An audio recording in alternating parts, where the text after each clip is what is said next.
ਵਾਹਿਗੁਰੂ ਜੀ ਕਾ ਖਾਲਸਾ ਵਾਹਿਗੁਰੂ ਜੀ ਕੀ ਫਤਿਹ ਅਸਲਾਮ ਵਾਲੇਕਮ ਆਦਾਬ ਬਰਜ਼ ਮਹਾਂ ਤੁਹਾਡੀ ਹੋਸਟ ਨੀਲਮ ਕੌਰ ਤੇ ਮੈਂ ਟੀਵੀ 84 ਸਾਰੇ ਦਰਸ਼ਕਾਂ ਤੇ ਸਰੋਤਿਆਂ ਨੂੰ ਜੀ ਆਇਆਂ ਕਹਿੰਦੀ ਆ ਪ੍ਰੋਗਰਾਮ ਸੱਚੋ ਸੱਚ ਵਿੱਚ ਜਿਹੜੇ ਇਸ ਪ੍ਰੋਗਰਾਮ ਨਾਲ ਦੇਸ਼ਾਂ ਵਿਦੇਸ਼ਾਂ ਤੋਂ ਜੁੜ ਚੁੱਕੇ ਨੇ ਖਾਲਸਾ ਅਫੇਅਰ ਸੈਂਟਰ ਦੇ ਸੰਚਾਲਕ ਡਾਕਟਰ ਅਮਰਜੀਤ ਸਿੰਘ ਦੀ ਸਟੂਡੀਓ 'ਚ ਮੇਰੇ ਨਾਲ ਸ਼ਾਮਿਲ ਨੇ ਉਹਨਾਂ ਨਾਲ ਗੱਲਬਾਤ ਕਰਕੇ ਅੱਜ ਦੇ ਅਹਿਮ ਇਸ਼ੂਜ਼ ਉੱਪਰ ਉਹਨਾਂ ਤੋਂ ਉਹਨਾਂ ਦਾ ਤਬਸਰਾ ਜਾਣਦੇ ਹਾਂ ਜੀ ਡਾਕਟਰ ਸਾਹਿਬ ਵਾਹਿਗੁਰੂ ਜੀ ਕਾ ਖਾਲਸਾ ਵਾਹਿਗੁਰੂ ਜੀ ਕੀ ਫਤਿਹ। हाँ जी नीलम कौर जी ਤੁਹਾਨੂੰ ਵੀ ਤੇ ਦੁਨੀਆ ਭਰ 'ਚ ਬੈਠੇ ਸਾਡੇ ਬਹੁਤ ਹੀ ਪਿਆਰੇ ਸੋਹਣੇ ਸਿਆਣੇ ਟੀਵੀ 84 ਦੇ ਦਰਸ਼ਕਾਂ ਨੂੰ ਵੀ ਵਾਹਿਗੁਰੂ ਜੀ ਕਾ ਖਾਲਸਾ ਵਾਹਿਗੁਰੂ ਜੀ ਕੀ ਫਤਿਹ। ਸਾਡੇ ਬਹੁਤ ਹੀ ਪਿਆਰੇ ਮੁਸਲਮਾਨ ਭੈਣਾਂ ਭਰਾਵਾਂ ਨੂੰ ਅਸਲਾਮ ਅਲੈਕਮ। ਗੰਗਾ ਜਮਨੀ ਤਹਿਜ਼ੀਬ ਦੇ ਹਿੰਦੂ ਤਵੀਆਂ ਨੂੰ ਨਮੋ ਨਮੇ। ਜੀ ਡਾਕਟਰ ਸਾਹਿਬ ਜੀ ਆਇਆਂ ਨੂੰ ਪ੍ਰੋਗਰਾਮ ਸੱਚੋ ਸੱਚ ਵਿੱਚ ਬਹੁਤ ਮਿਹਰਬਾਨੀ ਜੀ ਡਾਕਟਰ ਸਾਹਿਬ। ਅੱਜ 9 ਅਪ੍ਰੈਲ 2025 27 ਚੇਤ ਨਾਨਕਸ਼ਾਹੀ ਸੰਮਤ 557 ਦਾ ਦਿਨ ਹੈ ਤੇ ਡਾਕਟਰ ਸਾਹਿਬ ਪ੍ਰੋਗਰਾਮ ਸ਼ੁਰੂ ਕਰਨ ਤੋਂ ਪਹਿਲਾਂ ਅਸੀਂ ਦਰਸ਼ਕਾਂ ਤੇ ਸਰੋਤਿਆਂ ਨੂੰ ਹਮੇਸ਼ਾ ਤਰ੍ਹਾਂ ਦੱਸਦੇ ਵਿਊਅਰਸ ਜੇ ਤੁਸੀਂ ਹੱਕ ਸੱਚ ਇਨਸਾਫ ਤੇ ਪਿਆਰਾ ਦਿੰਦਾ ਇੱਕੋ ਇੱਕ ਚੈਨਲ ਟੀਵੀ 84 ਨੂੰ ਦੇਖਣਾ ਚਾਹੁੰਦੇ ਹੋ ਤਾਂ ਤੁਸੀਂ ਦੇਖ ਸਕਦੇ ਹੋ ਸਪੈਕਟਰਮ ਕੇਬਲ ਆਰਸ਼ਨ cable platform Canada roku Jadoo box ਸ਼ਾਵਾ ਫੇਸਬੁੱਕ ਟੀਵੀ 84 ਦੀ ਐਪ ਰਾਹੀਂ online streaming and IP box ਤੇ ਤੁਸੀਂ ਟੀਵੀ 84 ਨੂੰ ਦੇਖ ਸਕਦੇ ਹੋ। ਵਿਊਅਰਸ ਜੇ ਤੁਸੀਂ ਟੀਵੀ 84 ਨਾਲ ਜਾਂ ਪ੍ਰੋਗਰਾਮ ਸੱਚੋ ਸੱਚ ਨਾਲ ਫੇਸਬੁੱਕ ਰਾਹੀਂ ਜੁੜੇ ਹੋ ਤਾਂ ਇਸ ਨੂੰ ਵੱਧ ਤੋਂ ਵੱਧ ਲਾਈਕ ਕਰੋ ਤੇ ਸ਼ੇਅਰ ਕਰੋ ਅਤੇ ਨਾਲ ਹੀ YouTube ਤੇ ਸਬਸਕ੍ਰਾਈਬ ਵੀ ਕਰੋ। ਇਹ ਵੀ ਦੱਸ ਦੇ ਕਿ ਤੁਸੀਂ ਟੀਵੀ 84 ਦੀ ਐਪ ਨੂੰ ਐਂਡਰੋਇਡ ਐਂਡ ਐਪ ਸਟੋਰ ਤੇ ਡਾਊਨਲੋਡ ਕਰਕੇ ਜੋ ਟੀਵੀ 84 ਦੀ ਲਾਈਵ ਸਟ੍ਰੀਮ ਹੈ ਇਸ ਨੂੰ ਤੁਸੀਂ 24 ਆਵਰਸ ਦੇਖ ਸਕਦੇ ਹੋ। ਸੋ ਵਿਊਅਰਸ ਪ੍ਰੋਗਰਾਮ ਦੀ ਸ਼ੁਰੂਆਤ ਕਰਨ ਜਾ ਰਹੇ ਹਾਂ ਅੱਜ ਦੀ ਸਪਾਂਸਰਸ਼ਿਪ ਦੇ ਹਵਾਲੇ ਨਾਲ।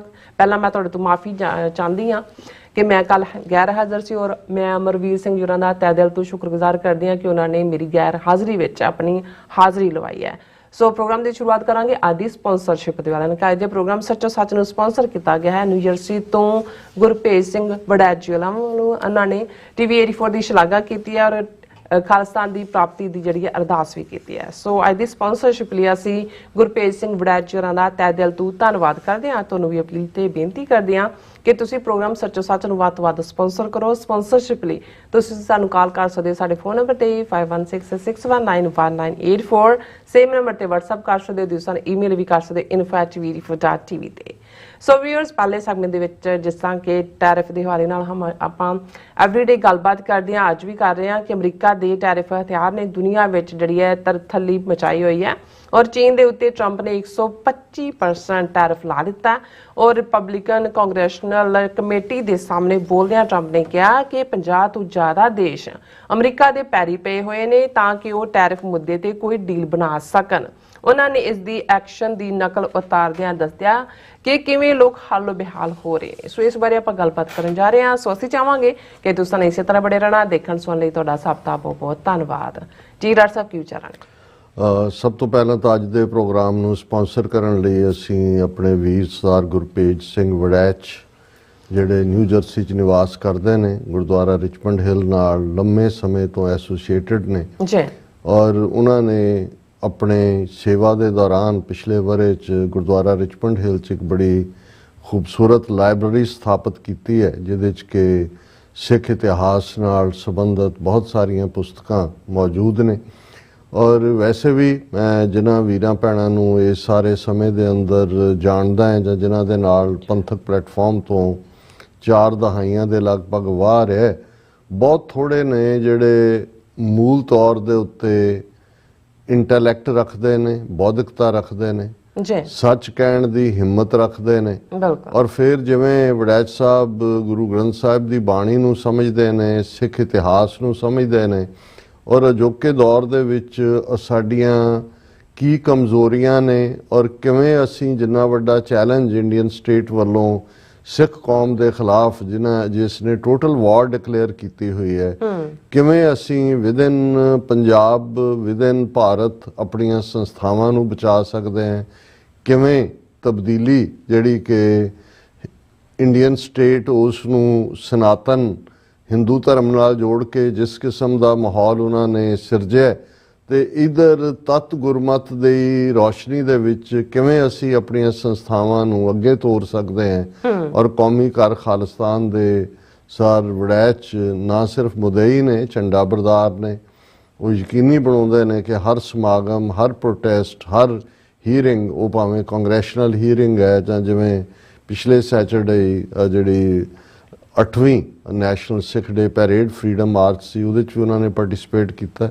ਉਹਨਾਂ ਦੇ ਨਾਲ ਤੁਰਦਿਆਂ ਵੀ ਜਦੋਂ ਅਸੀਂ ਗੱਲਬਾਤ ਕਰਦੇ ਹਾਂ ਤੇ ਬਹੁਤ ਕੁਝ ਉਹਨਾਂ ਤੋਂ ਸਿੱਖਣ ਨੂੰ ਵੀ ਮਿਲਦਾ ਹੈ। ਬਿਲਕੁਲ। ਔਰ ਲੇਟਲੀ ਜਿਵੇਂ ਉਹਨਾਂ ਨੇ ਇਹ ਆਪਣੇ ਮੈਸੇਜ ਦੇ ਵਿੱਚ ਵੀ ਅੱਜ ਕਿਹਾ, ਜਦੋਂ ਕਿ ਅਮਰਵੀਰ ਸਿੰਘ ਹੋਰਾਂ ਨਾਲ ਉਹਨਾਂ ਦੀ ਗੁਫ਼ਤਗੂ ਹੋਈ ਔਰ ਮੇਰੇ ਨਾਲ ਵੀ ਹਰ ਵਾਰ ਗੁਫ਼ਤਗੂ 'ਚ ਉਹਨਾਂ ਦਾ ਕਹਿਣਾ ਹੁੰਦਾ ਹੈ, ਉਹ ਕਾਫੀ ਐਡਮਾਇਰ ਕਰਦੇ ਨੇ ਜਥੇਦਾਰ ਰਣਜੀਤ ਸਿੰਘ, ਜਿਹੜੇ ਅਕਾਲ ਤਖਤ ਸਾਹਿਬ ਦੇ ਜਥੇਦਾਰ ਰਹੇ, ਜਿਨ੍ਹਾਂ ਨੇ ਵੱਡੀ ਸੇਵਾ 1978 ਦਾ ਜਿਹੜਾ ਹੁਕਮਨਾਮਾ 10 ਜੂਨ 1978 ਦਾ ਸੀ ਨਰਕਧਾਰੀਆਂ ਦੇ ਖਿਲਾਫ, ਜਿਸ ਦੇ ਵਿੱਚ ਸਪਸ਼ਟ ਤੌਰ ਤੇ ਔਰ ਇਹ ਹੁਕਮਨਾਮਾ ਜਦੋਂ ਨਰਕਧਾਰੀਆਂ ਨੇ 13 ਅਪ੍ਰੈਲ 1978 ਨੂੰ ਅੰਮ੍ਰਿਤਸਰ ਸ਼ਹਿਰ ਅਕਾਲੀਆਂ ਦੀ ਸਰਕਾਰ ਦੇ ਹੁੰਦਿਆਂ ਜਿਵੇਂ ਉਹਨਾਂ ਨੇ 13 ਸਿੰਘਾਂ ਨੂੰ ਸ਼ਹੀਦ ਕੀਤਾ, 3-4 ਦਰਜਨ ਜ਼ਖਮੀ ਹੋਏ ਔਰ ਹਾਹਾਕਾਰ ਤਾਂ ਮਚਣੀ ਸੀ, ਕਿਉਂਕਿ ਇਹ ਸਭ ਬਾਦਲਾਂ ਦੀ ਸਰਪ੍ਰਸਤੀ ਥੱਲੇ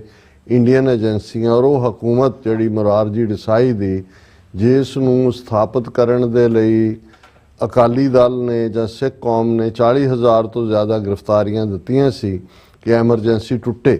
ਔਰ ਇਹ ਜਦੋਂ ਬਣਦੀ ਹੈ ਹਕੂਮਤ ਔਰ ਉਹਨਾਂ ਨੇ ਤਾਂ ਇਹ ਨਰਕਧਾਰੀਆਂ ਵਾਲਾ ਪੱਤਾ ਖੇਡਿਆ, ਏਜੰਸੀਆਂ ਦੀ ਖੇਡ ਹੁੰਦੀ ਹੈ। ਔਰ ਉਸ ਸਾਰੇ ਦੇ ਚੱਲਦਿਆਂ ਜਦੋਂ ਅਦਾਲਤ 'ਚ ਕੇਸ ਗਿਆ, ਕੇਸ ਜਾਣ ਤੋਂ ਪਹਿਲਾਂ ਜੇ ਇਹ ਗੱਲ ਕਰੀਏ ਕਿ ਜਦੋਂ ਕਿ ਇੰਨਾ ਵੱਡਾ ਕ੍ਰਾਈਮ ਅੰਮ੍ਰਿਤਸਰ ਦੀ ਧਰਤੀ ਤੇ ਹੋਇਆ, ਜਿਹੜਾ ਗੁਰਬਚਨਾ ਉਸ ਵੇਲੇ ਹੈੱਡ ਸੀ ਨਰਕਧਾਰੀ ਮਿਸ਼ਨ ਦਾ, ਉਹ ਮੌਜੂਦ ਸੀ। ਉਸ ਦੀ ਮੌਜੂਦਗੀ ਦੇ ਵਿੱਚ ਹੀ ਇਹ ਸਾਰਾ ਸਮਾਗਮ ਨਰਕਧਾਰੀਆਂ ਨੇ ਰੱਖਿਆ ਹੋਇਆ ਸੀ। ਲੇਕਿਨ ਜਿਵੇਂ ਬਾਦਲ ਨੇ ਉਹਨੂੰ ਆਪਣੀ ਸਰਕਾਰੀ ਕਾਰ ਦੇ ਵਿੱਚ ਦਿੱਲੀ ਸੁਰੱਖਿਅਤ ਪਹੁੰਚਾਇਆ, ਬਾਅਦ 'ਚ ਈਵਨ ਜਿਹੜਾ ਮੁਕੱਦਮਾ ਸੀ ਉਹ ਅੰਮ੍ਰਿਤਸਰ ਦੀ ਬਜਾਏ ਕਰਨਾਲ ਟਰਾਂਸਫਰ ਹੋਇਆ। ਕਰਨਾਲ ਕੋਰਟ ਨੇ ਉਹਨਾਂ ਨੂੰ ਬਰੀ ਕਰ ਦਿੱਤਾ ਨਰਕਧਾਰੀਆਂ ਨੂੰ, ਰਾਦਰ ਸਿੰਘਾਂ ਦੇ ਅਗੇਂਸਟ ਜਿਹੜੇ ਨੇ ਰਿਮਾਰਕ ਕੀਤੇ। ਔਰ ਬਾਦਲ ਨੇ ਈਵਨ ਕਰਨਾਲ ਸੈਸ਼ਨ ਜੱਜ ਦੇ ਫੈਸਲੇ ਦੀ ਅਪੀਲ ਵੀ ਹਾਈ ਕੋਰਟ ਦੇ ਵਿੱਚ ਨਹੀਂ ਕੀਤੀ। ਔਰ ਉਸ ਤੋਂ ਬਾਅਦ ਹੀ ਸਰ ਕਪੂਰ ਸਿੰਘ ਜਿਹੜੇ ਨੇ ਉਸ ਕਮੇਟੀ ਨੂੰ ਦੇ ਅਹਿਮ ਹਿੱਸਾ ਸੀ, ਜਿਨ੍ਹਾਂ ਨੇ ਡਰਾਫਟਿੰਗ ਕੀਤੀ ਜਿਹੜਾ 10 ਜੂਨ 1978 ਦਾ ਹੁਕਮਨਾਮਾ ਸੀ। ਜਥੇਦਾਰ ਸਾਧੂ ਸਿੰਘ ਭੌਰਾ ਉਸ ਵੇਲੇ ਅਕਾਲ ਤਖਤ ਦੇ ਜਥੇਦਾਰ ਸਨ, ਉਹਨਾਂ ਦੇ ਦਸਤਖਤਾਂ ਥੱਲੇ ਜਾਰੀ ਹੋਇਆ। ਔਰ ਉਹਦੀ ਇੱਕ ਲਾਈਨ ਸੀ ਕਿ ਇਹ ਨਰਕਧਾਰੀ ਸਿੱਖ ਨਹੀਂ ਨੇ ਔਰ ਇਹਨਾਂ ਦੇ ਪ੍ਰਚਾਰ ਪ੍ਰਸਾਰ ਨੂੰ ਹਰ ਸੰਭਵ ਤਰੀਕੇ ਨਾਲ ਰੋਕਿਆ ਜਾਏ।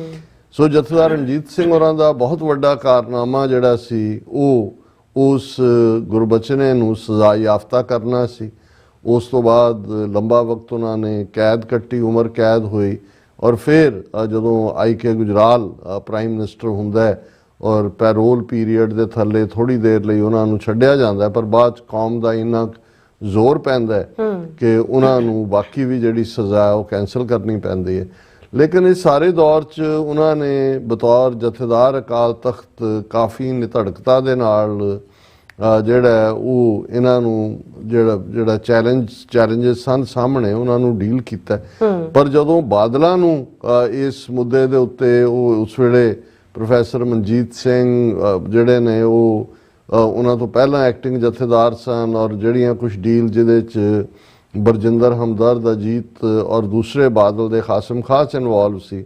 ਤੇ ਉਸ ਪੀਰੀਅਡ ਦੇ ਵਿੱਚ ਹਾਲਾਂ ਜਥੇਦਾਰ ਗੁਰਚਰਨ ਸਿੰਘ ਟੌੜਾ ਜਿਹੜੇ ਸ਼੍ਰੋਮਣੀ ਕਮੇਟੀ ਪ੍ਰਧਾਨ ਸੀ, ਉਹਨਾਂ ਦੀ ਫੁੱਲ ਬੈਕਿੰਗ ਸੀ ਜਥੇਦਾਰ ਰਣਜੀਤ ਸਿੰਘ ਹੋਰਾਂ ਨੂੰ। ਲੇਕਿਨ ਬਾਦਲ ਉਹ ਤਾਂ ਆਪਣੀ ਔਲਾਦ ਦੇ ਲਈ, ਸੁਖਬੀਰ ਬਾਦਲ ਲਈ ਰਾਹ ਪੱਧਰਾ ਕਰ ਰਿਹਾ ਸੀ ਔਰ ਉਹ ਜਿਹੜੇ ਅਕਾਲੀ ਦਲ ਦੇ ਸਟਾਲਵਾਰਟ ਸਨ, ਉਹ ਟੌੜਾ ਹੋਏ, ਤਲਵੰਡੀ ਹੋਏ, ਉਹਨਾਂ ਨੂੰ ਖੂੰਜੇ ਲਾਣਾ ਉਹਦਾ ਮਿਸ਼ਨ ਸੀ। ਔਰ ਇਸ ਸਾਰੇ 'ਚ ਈਵਨ ਜਥੇਦਾਰ ਟੌੜਾ ਦੀ ਵੀ ਛੁੱਟੀ ਕਰ ਦਿੱਤੀ ਗਈ ਸ਼੍ਰੋਮਣੀ ਕਮੇਟੀ ਪ੍ਰਧਾਨ ਵਜੋਂ। ਜਥੇਦਾਰ ਰਣਜੀਤ ਸਿੰਘ ਨੇ ਕਿਉਂ ਇਹ ਅਪੀਲ ਕੀਤੀ ਸੀ ਕਿ ਭਾਈ 1999 ਦਾ ਵਰ੍ਹਾ ਹੈ, 300 ਸਾਲਾ ਸਾਜਨਾ ਦਿਵਸ ਦਾ, ਤੁਸੀਂ ਜੋ ਵੀ ਕਰਨੇ ਨੇ, ਡਿਸੀਜਨ ਲੈਣੇ ਨੇ ਕੱਢਣ ਪਾਣ ਦੇ, ਉਹ ਬਾਅਦ 'ਚ ਲੈ ਲਿਓ। ਲੇਕਿਨ ਈਵਨ ਸਰਕਟ ਹਾਊਸ ਦੇ ਵਿੱਚ ਹੀ ਸ਼੍ਰੋਮਣੀ ਕਮੇਟੀ ਐਗਜ਼ੈਕਟਿਵ ਦੀ ਮੀਟਿੰਗ ਕਰਵਾ ਕੇ, ਜਿਹਦੇ 'ਚ ਬਾਦਲ ਦਲੀਆਂ ਦਾ ਬਹੁਮਤ ਸੀ, ਜੋ ਡਰਾਮੇਬਾਜ਼ੀ ਹੁਣ ਕੀਤੀ ਗਈ ਹੈ 2 ਦਸੰਬਰ ਦਾ ਜਿਹੜਾ ਉਹ ਹੁਕਮਨਾਮਾ ਦੇਣ ਵਾਲੇ ਗਿਆਨੀ ਰਘਬੀਰ ਸਿੰਘ ਜਾਂ ਹਰਪ੍ਰੀਤ ਸਿੰਘ ਜਾਂ ਦੂਸਰਿਆਂ ਦੇ ਨਾਲ, ਔਰ ਇਵੇਂ ਜਥੇਦਾਰ ਰਣਜੀਤ ਸਿੰਘ ਨੂੰ ਵੀ ਅਨਸੈਰੇਮੋਨੀਅਸਲੀ ਰਿਮੂਵ ਕਰ ਦਿੱਤਾ ਗਿਆ।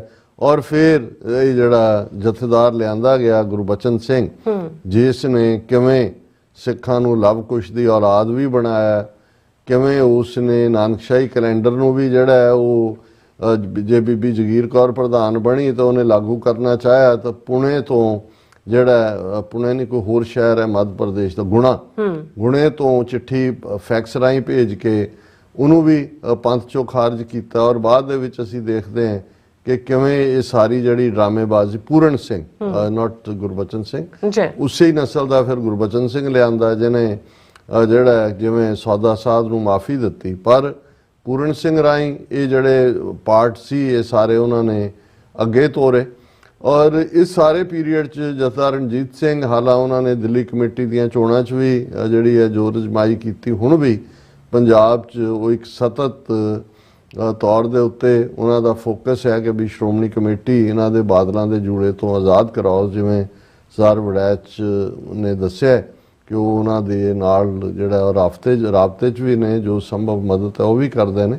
ਪਰ ਅਸੀਂ ਸਮਝਦੇ ਹਾਂ ਸਰ ਗੁਰਪ੍ਰੀਤ ਸਿੰਘ ਪੰਥਕ ਵਿਚਾਰਧਾਰਾ ਦੇ ਝੰਡਾ ਬਰਦਾਰ ਨੇ, ਸਾਡੇ ਲਈ ਇੱਕ ਵੱਡੀ ਮੋਟੀਵੇਸ਼ਨ ਨੇ ਔਰ ਸੱਚ ਕਹਿਣ ਦੀ ਹਿੰਮਤ ਰੱਖਦੇ ਨੇ। ਬਹੁਤ ਵਾਰ ਜਿਹੜੇ ਕਈ ਦੇਖ ਵੀ ਰਹੇ ਹੁੰਦੇ ਨੇ ਵੀ ਕੁਝ ਗਲਤ ਹੋ ਰਿਹਾ ਤੇ ਉਹਨਾਂ 'ਚ ਹਿੰਮਤ ਨਹੀਂ ਹੁੰਦੀ, ਉਹ ਸੋਸ਼ਲ ਮੀਡੀਆ ਤੇ ਵੀ ਐਕਟਿਵ ਹੁੰਦੇ ਨੇ ਔਰ ਪੰਥਕ ਪਲੇਟਫਾਰਮ ਤੋਂ ਹਮੇਸ਼ਾ ਸੱਚ ਕਹਿਣ ਦੀ ਜੁਰਤ ਦਿਖਾਉਂਦੇ ਨੇ। ਅਸੀਂ ਸਰ ਗੁਰਪ੍ਰੀਤ ਸਿੰਘ ਜੀ ਦਾ ਬਹੁਤ ਸ਼ੁਕਰੀਆ ਅਦਾ ਕਰਦੇ ਹਾਂ।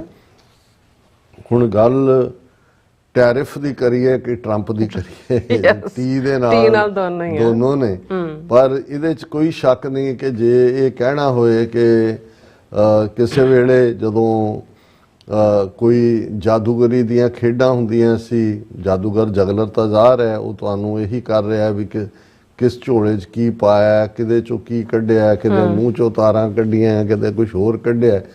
ਹੁਣ ਹਾਲਾਂ ਇੱਕ ਪਾਸੇ ਜਦੋਂ ਅਸੀਂ ਅਮਰੀਕਨ ਪ੍ਰੈਜ਼ੀਡੈਂਟ ਦੀ ਗੱਲ ਕਰਦੇ ਹਾਂ ਤੇ ਉਹ ਦੁਨੀਆ ਦਾ ਸਭ ਤੋਂ ਤਾਕਤਵਰ ਸ਼ਖਸ ਹੈ, ਕਿਉਂਕਿ ਅਮਰੀਕਾ ਦੁਨੀਆ ਦੀ ਸੁਪਰ ਪਾਵਰ ਹੈ ਤੇ ਸੁਪਰ ਪਾਵਰ ਦਾ ਪ੍ਰੈਜ਼ੀਡੈਂਟ ਜਿਹੜਾ ਉਹ ਸਭ ਤੋਂ ਪਾਵਰਫੁਲ ਪਾਰਟ ਹੈ। ਔਰ ਇਹਦੇ 'ਚ ਵੀ ਕੋਈ ਸ਼ੱਕ ਨਹੀਂ ਕਿ ਅਮਰੀਕਾ ਜਿਹੜਾ ਡ੍ਰੀਮ ਅਮਰੀਕਨ ਫਾਊਂਡਿੰਗ ਫਾਦਰਸ ਦਾ ਲਗਭਗ 2.5 ਸਦੀਆਂ ਪਹਿਲਾਂ ਜਿਸ ਤੇ ਬੇਸਡ ਇਸ ਮੁਲਕ ਦੀ ਨੀਂਹ ਰੱਖੀ ਗਈ, ਉਸ ਦੇ ਵਿੱਚ ਫਸਟ ਅਮੈਂਡਮੈਂਟ ਸਾਨੂੰ ਆਜ਼ਾਦੀ ਨਾਲ ਆਪਣੀ ਗੱਲ ਕਹਿਣ ਦਾ ਹੱਕ ਵੀ ਦਿੰਦੀ ਹੈ। ਉਸ ਦੇ ਸਿਸਟਮ ਦੇ ਵਿੱਚ ਲੋਕ ਰਾਏ ਦੀ ਕਦਰ ਹੈ ਔਰ ਇਸ ਸਭ ਦੇ ਬਾਵਜੂਦ ਕਿ ਟਾਈਮ ਟੂ ਟਾਈਮ ਚੈਲੰਜਸ ਇਸ ਸਿਸਟਮ ਦੇ ਵਿੱਚ ਵੀ ਆਏ, ਸਲੇਵਰੀ ਵਰਗੀਆਂ ਚੀਜ਼ਾਂ ਵੀ ਔਰ ਸਿਵਲ ਵਾਰ ਵੀ ਜਿਹੜੀ ਹੈ ਇਸ ਦਾ ਹਿੱਸਾ ਰਹੀ, ਲੇਕਿਨ ਅਮਰੀਕਨ ਹਮੇਸ਼ਾ ਉਸ ਸਾਰੇ ਚੋਂ ਨਿਕਲ ਕੇ ਮੋਰ ਬੈਟਰ ਸਿਸਟਮ ਵਾਲੀ ਗਏ। 1960ਵਿਆਂ ਦੇ ਵਿੱਚ ਸੈਗਰੀਗੇਸ਼ਨ ਦੇ ਖਿਲਾਫ ਜਿਹੜੀ ਸਟਰਗਲ ਸੀ, ਜਿਹਦੇ ਚੋਂ ਮਾਰਟਨ ਲੂਥਰ ਕਿੰਗ ਔਰ ਮੈਲਕਮ ਐਕਸ ਜਿਹੜੇ ਅਲਟੀਮੇਟ ਵਿਕਟਮ ਵੀ ਬਣੇ, ਦੋਨਾਂ ਦਾ ਹੀ ਮਰਡਰ ਹੋਇਆ। ਲੇਕਿਨ ਅਸੀਂ ਉਸ ਤੋਂ ਬਾਅਦ ਦੇਖਦੇ ਹਾਂ ਕਿ ਸੁਸਾਇਟੀ ਓਪਨ ਹੋਈ, ਇਮੀਗ੍ਰੇਸ਼ਨ ਨਾਲ ਰਿਲੇਟਡ ਲਾਅ ਵੀ ਬਣੇ ਔਰ ਉਸ ਦੌਰ 'ਚ ਜੇ ਅਸੀਂ ਸਿੱਖਾਂ ਦੀ ਆਮਦ ਜਾਂ ਦੂਸਰਿਆਂ ਦੇ ਵੀ ਪਹਿਲੇ ਬੈਚ ਜਿਹੜੇ ਡਾਕਟਰਸ ਇੰਜੀਨੀਅਰਸ ਦਾ 60s ਦੇ ਵਿੱਚ ਆਇਆ, ਉਹ ਸ਼ੁਰੂਆਤ ਸੀ ਕਿਉਂਕਿ 1910ਵਿਆਂ ਤੋਂ ਬਾਅਦ ਜਦੋਂ ਗਦਰ ਮੂਵਮੈਂਟ ਵੇਲੇ ਔਰ ਉਸ ਤੋਂ ਬਾਅਦ ਇਹਨੇ ਸਖਤ ਕਾਨੂੰਨ ਬਣ ਗਏ ਸੀ ਕਿ ਵੀ ਇਹ ਈਵਨ ਪਹਿਲਾ ਸਿੱਖ ਜਿਹੜਾ ਅਮਰੀਕਨ ਸਿਟੀਜ਼ਨ, ਹਾਲਾਂ ਡਾਕਟਰ ਭਗਤ ਸਿੰਘ ਥਿੰਦ ਉਹਨਾਂ ਨੇ ਫਸਟ ਵਰਲਡ ਵਾਰ ਦੇ ਵਿੱਚ ਪਰਪਲ ਹਾਰਟ ਟਾਈਟਲ ਵੀ ਜਿੱਤਿਆ ਹੋਇਆ ਸੀ, ਲੇਕਿਨ ਉਹ ਪਹਿਲੇ ਸਿੱਖ ਸਿਟੀਜ਼ਨ ਬਣਦੇ ਨੇ ਔਰ ਉਹ ਵੀ ਕੇਸ ਸੁਪਰੀਮ ਕੋਰਟ ਤੱਕ ਲਿਜਾ ਕੇ ਕਿ ਕਿਵੇਂ ਉਹ ਉਸ ਸਾਰੇ ਉਹਨਾਂ ਦੇ ਲਾਅ 'ਚ ਫਿੱਟ ਹੁੰਦੇ ਨੇ। ਸੋ ਇਹ ਸਾਰੇ ਅਪਸ ਐਂਡ ਡਾਊਨਸ ਸਿਸਟਮ ਦੇ ਵਿੱਚ ਰਹੇ ਔਰ ਇਹਦੇ 'ਚ ਕੋਈ ਦੋ ਰਾਵਾਂ ਨਹੀਂ ਨੇ ਕਿ ਸੈਕੰਡ ਵਰਲਡ ਵਾਰ ਤੋਂ ਬਾਅਦ ਅਮਰੀਕਾ, ਸੋਵੀਅਤ ਯੂਨੀਅਨ ਦੋ ਕਾਊਂਟਰ ਪੋਲ ਬਣੇ ਪਾਵਰ ਦੇ, ਪਰ American influence, American system ultimately prevail ਕੀਤਾ ਜਦੋਂ ਅਸੀਂ ਕੈਪੀਟਲਿਜ਼ਮ ਦੀ ਗੱਲ ਕਰਦੇ ਹਾਂ। ਜਦੋਂ ਕਿ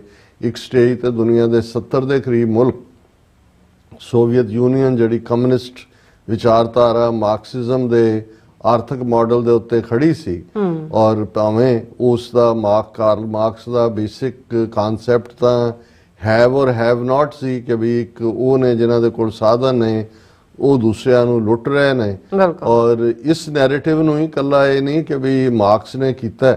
ਮੈਨੂੰ ਯਾਦ ਹੈ ਜਦੋਂ ਅਸੀਂ ਗਰੋ ਹੋ ਰਹੇ ਸੀ ਔਰ 60s 70s ਦੇ ਵਿੱਚ ਖਾਸ ਤੌਰ ਤੇ ਅਰਲੀ 70s 'ਚ ਨਕਸਲਾਈਟ ਮੂਵਮੈਂਟ ਵੀ CPI ਔਰ CPIM ਮਾਰਕਸਿਸਟ ਇਹਨਾਂ ਦੋਨਾਂ ਚੋਂ ਜਿਹੜੇ ਨੇ ਉਹ ਅੱਗੋਂ ਨਕਸਲਾਈਟ ਮੂਵਮੈਂਟ ਨਿਕਲੇ ਤੇ ਜਿਹੜਾ ਉਹਨਾਂ ਦਾ ਫੇਵਰੇਟ ਜਿਹੜਾ ਸਲੋਗਨ ਸੀ ਜਾਂ ਫੇਵਰੇਟ ਅਲੰਕਾਰ ਸੀ ਸਿੱਖਾਂ ਨੂੰ ਸਮਝਾਉਣ ਦੇ ਲਈ ਉਹ ਮਲਕ ਭਾਗੋ ਤੇ ਭਾਈ ਲਾਲੋਆਂ ਦਾ ਕਾਨਸੈਪਟ, ਭਾਈ ਲਾਲੋ ਦਾ ਕਾਨਸੈਪਟ ਸੀ ਕਿ ਦੇਖੋ ਮਲਕ ਭਾਗੋ ਗਰੀਬਾਂ ਦਾ ਖੂਨ ਨਿਚੋੜਨ ਵਾਲਾ ਔਰ ਭਾਈ ਲਾਲੋ ਧਰਮ ਦੀ ਕਿਰਤ ਕਰਨ ਵਾਲੇ, ਉਹਨਾਂ ਦੀ ਕਿਰਤ ਦੁੱਧ ਵਾਂਗ ਜਿਹੜੀ ਹੈ ਉਹ ਨਿਰਮਲ, ਔਰ ਇਧਰ ਮਾਲ ਪੂੜਿਆਂ ਦੇ ਵਿੱਚੋਂ ਸਿਮਰਿਆ ਖੂਨ ਗੁਰੂ ਨਾਨਕ ਸਾਹਿਬ ਨੇ ਯਾਦ ਦਹਾਨੀ ਕਰਵਾਈ। ਤਾਂ ਉਹਨਾਂ ਦਾ ਇਹ ਕਹਿਣਾ ਸੀ ਕਿ ਇਹ ਜਿਹੜੇ ਕੈਪੀਟਲਿਸਟ ਸਿਸਟਮ ਵਾਲੇ ਨੇ, ਮਲਕ ਭਾਗੋ ਨੇ, ਐਕਸਪਲੋਇਟਡ ਲੇਬਰ ਦੇ ਨਾਲ ਬਣੇ ਹੋਏ ਪੂੰਜੀਪਤੀ ਨੇ, ਔਰ ਅਸੀਂ ਜਿਹੜੇ ਕਮਿਊਨਿਜ਼ਮ ਜਾਂ ਸੋਸ਼ਲਿਜ਼ਮ ਜਿਹਦੇ ਲਈ